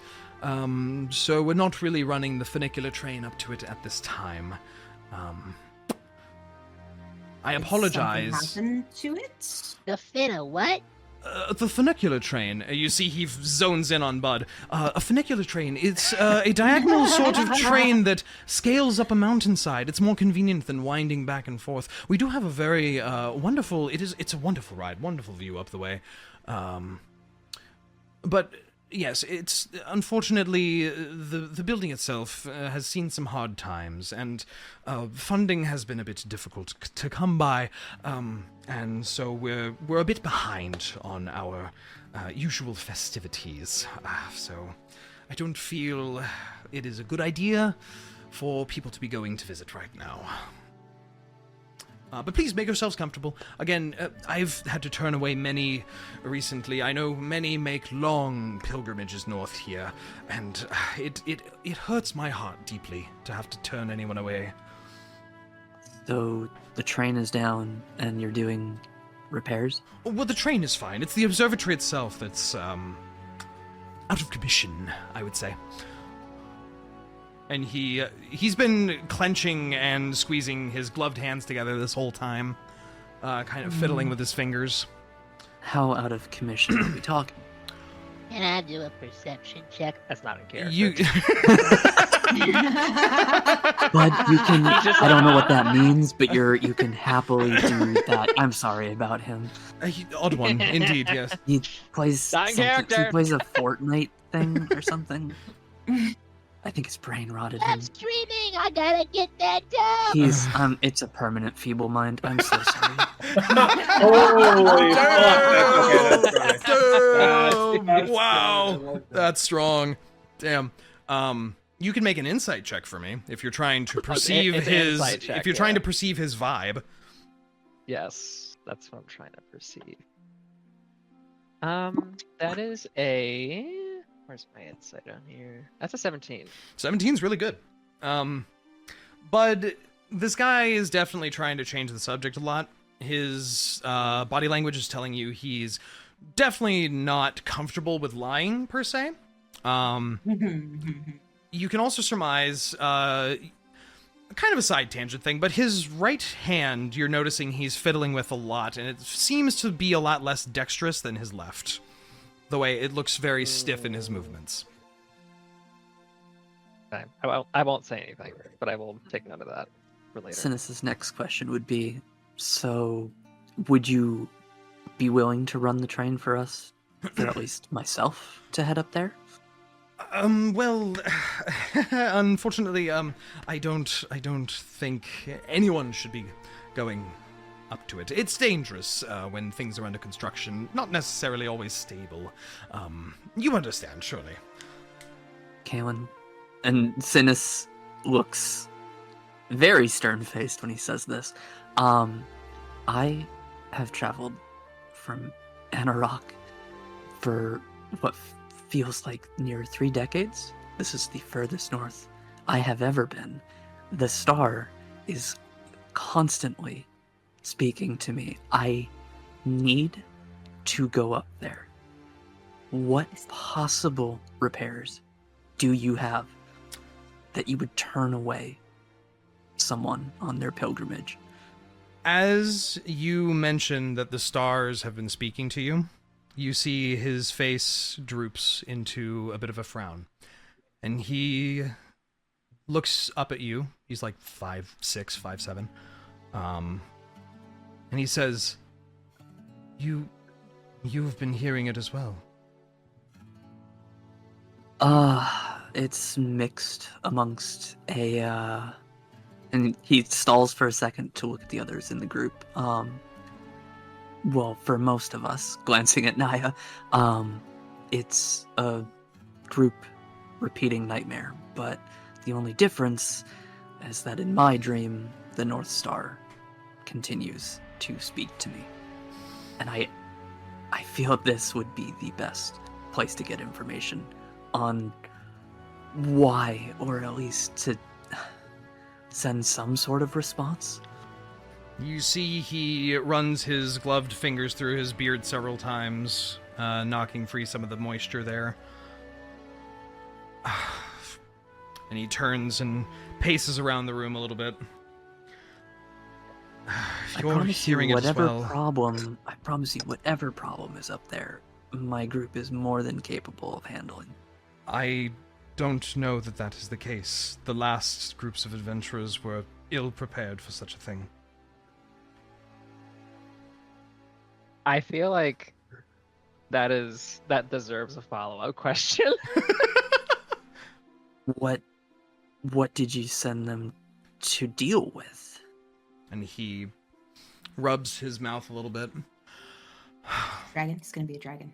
Because let's be reasonable here, Kaelin. You don't send adventurers to help with repairs. And Synas kind of smirks a little bit. You see, he closes his eyes tightly for a moment and nods a bit. Yes,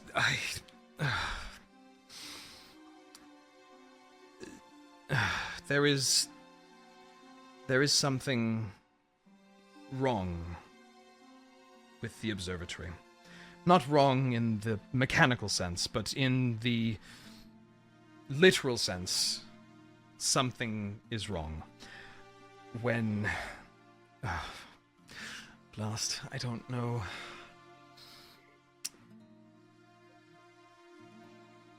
And he stands there quietly for a few moments, gathering his thoughts. Think of it this way, Kaelin. You can either stumble through the information, or... Well, I can't speak for my friends, but at least one of us will be going up to find out what's going on up there. Just to be blunt with us, man. I'm not good at that. It's not my thing. I don't... Okay, look, just... Synas, make me a persuasion check real quick. Oh no. It's not high. Neither is mine. Oh wow, okay. 13? That's 13. That's perfectly admirable. You see he grabs one of the comfy-looking chairs and he slumps himself into it and folds his hands together in front of his face. As I find a quickly more neutral track, because this is really just so upbeat. It's too pleasant. Yeah. It's too pleasant. I need something neutral. Not lying, it's for me to sleep. Yeah, I know. I'm kind of sitting here like, This is like really relaxing. My brain is zoning out. This is still relaxing, but at least it's a little more neutral. There is something up there. Something which broke through the veil that is used by the observatory.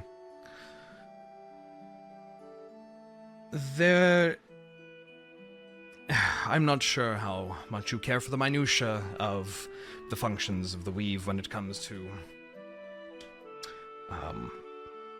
star communion. This place is the equivalent of a holy place for many an astrologer, many an astrologian wizard.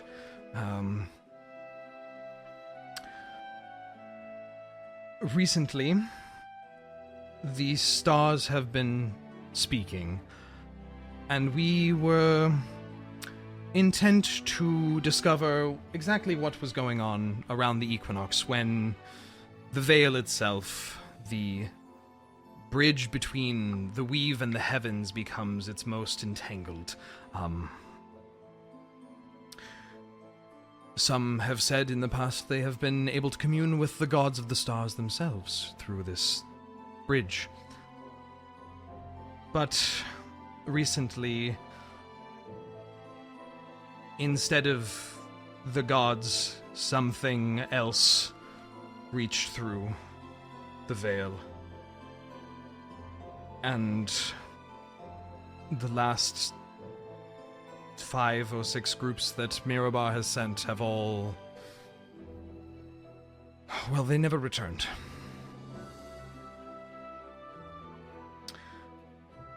The most recent and the last one included a very notable cleric by the name of Valen Elmond. Is that familiar? Make Rinn and Synas make a history check. You know what's interesting? Didn't one of the I'm forgetting their names already. The Dryads mentioned something about a cleric going north because Thava was maybe looking for one? Yep. Okay. Well, she had said if you find one or run into the ones to the north, then let her know. Gotcha. Yeah. Almost good, but instead I got a 9. A 9? Rinn, what'd you get? 13. 13? I think we'll give it on a 13. Rinn, you have read a perhaps slightly more fantastical story, a retelling of a heroic party that saved the demigod Nobanian from the Spell Plague when he was under control by, in lack of a better term, another evil god. A group of adventurers, one of which was apparently named Valen Elman, who was the cleric of that party, who managed to help free this lion-like god creature and help him escape the clutches of an evil god.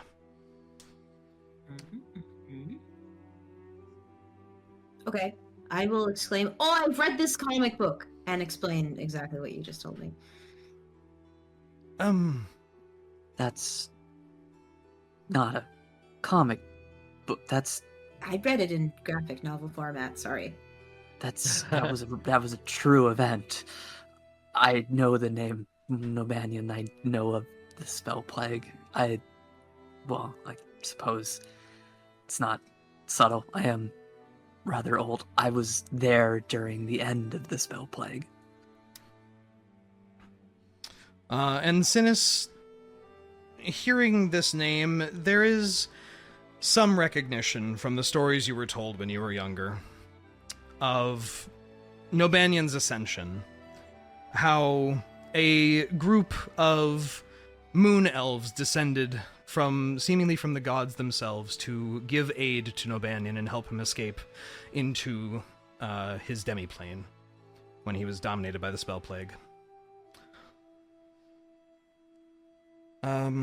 He was with a group who went up last, and after they did not return, Mirabar stopped sending anyone. Wait, you literally sent that guy up there? He came because he explained to me he was hearing the stars begging for help, for calling out, reaching out to him in his dreams. I helped him explore these dreams, and we surmised that he should ascend the mountain and see what could be done. That's when the full fracture occurred. Wait, how long ago was this? Oh, some months now.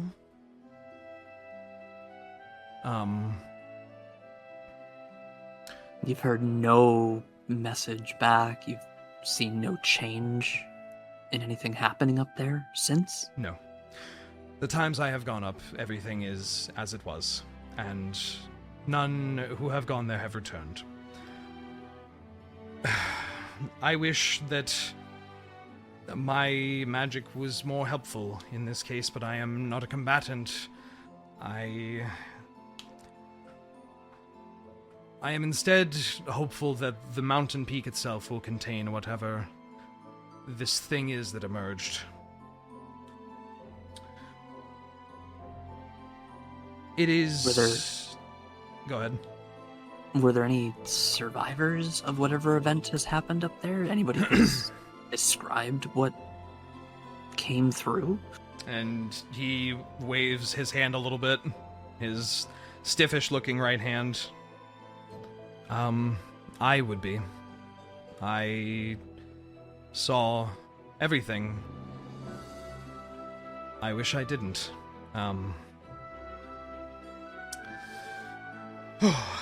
I watched everyone who I've worked with turn to glass before my eyes. Wait. Dre, you said this happened months ago, right? Yep. When did you run into that old man who told us to go to the observatory? When was that? Like a month ago-ish? If that. If that. It's been a few weeks. So he told us to go there, like, after the events have already transpired? That was definitely just some random old man and not a god. It was definitely, definitely a random old man. Yeah. Synas, take it away. Yeah. Has anybody left the settlement within the past, 2-3 weeks, possibly a month? No, not a soul. We all look at each other. Yeah. Why do you ask? On the way up to Mirabar from Longsaddle, this must have been 3 weeks, possibly a month ago, we came across an old man who directed us to the observatory.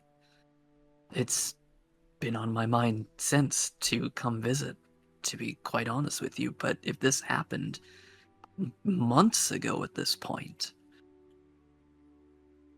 I'm curious now who this old man may have been, but that's beside the point for now. You say your friends were turned to glass. Was it a creature? Was it some sort of spell that you felt the effects of? There was something which emerged from the reflecting surface. Something that broke through the mirror. And it was horrific. I ran. I heard Valen scream, and over my shoulder I could see them turn to reflective glass. And I just didn't look back.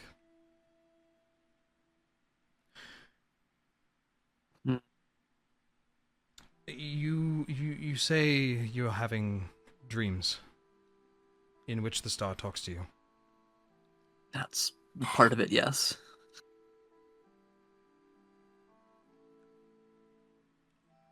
You see he opens his mouth to speak, hesitating for a few moments. If I help you figure that out, could I convince you to try and help me in return? I feel like you don't even need to ask, to be quite honest with you. I feel like this is a problem that needs to be solved regardless.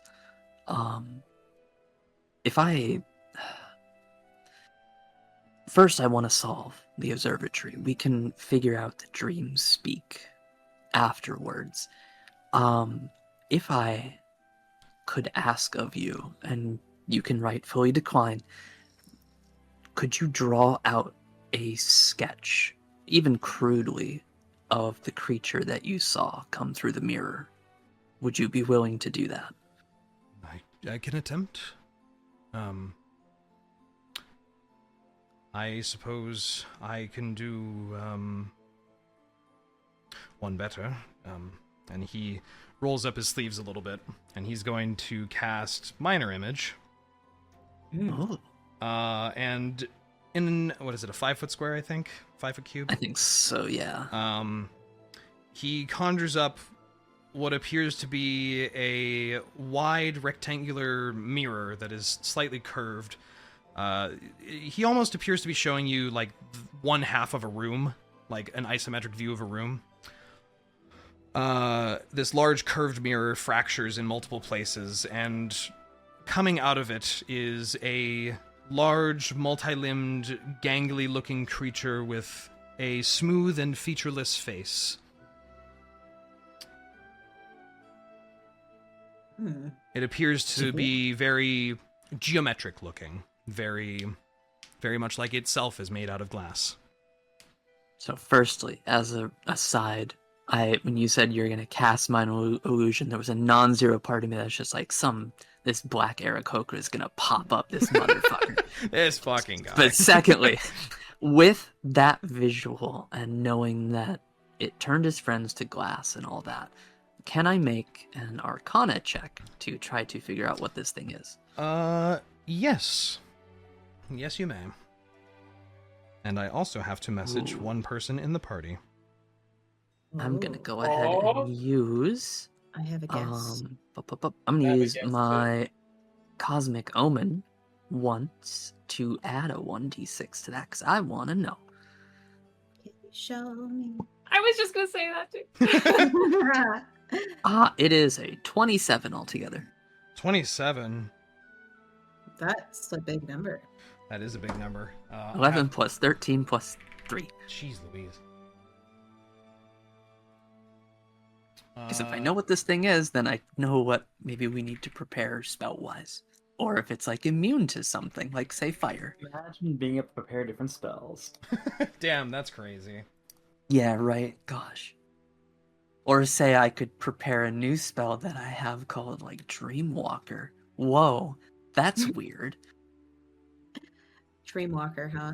Mm-hmm. You get to lucid dream. I was looking at that one today. My wife asked me to help or level up her character today, and we saw all the same spells. Yeah. I saw that one when I was scrolling through and I was like, oh my god, that could solve part of this problem. I'm actually curious if that would have any like story impact in the way that it functions. Right? Synas, Hi. on a 27. Yes. I learned nothing. This creature that you see depicted here, it looks... You have heard of many different types of elemental and fey creatures that exist in the different planes.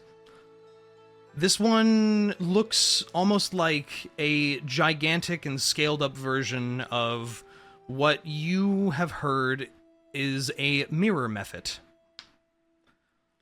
A creature which is capable of passing through a dimension known as the Plane of Mirrors. I was not expecting to hear the word method in relation to something like this. Okay. However, as methods are usually small, tiny creatures, Yeah. this is like a large/huge version of that. Okay. Huh. Those shouldn't be so big.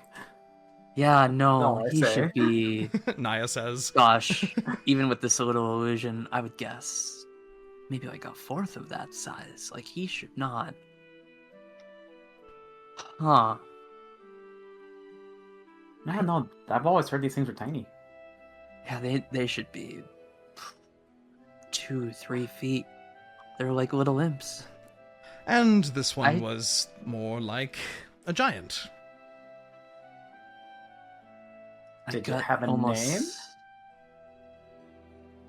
That's a good question. Did it speak in any capacity? Not in any language I understood. I imagine it was say abyssal that. or celestial or something. It's funny you say that because we here have a Yeah. big dog who can't We have a understand any magic dog language. named Scooby. And he's here to solve this mystery. My gut almost wants to say that if this is actually a mirror method and it's this large, I don't know that this is the only source of your problem. Well, But perhaps not.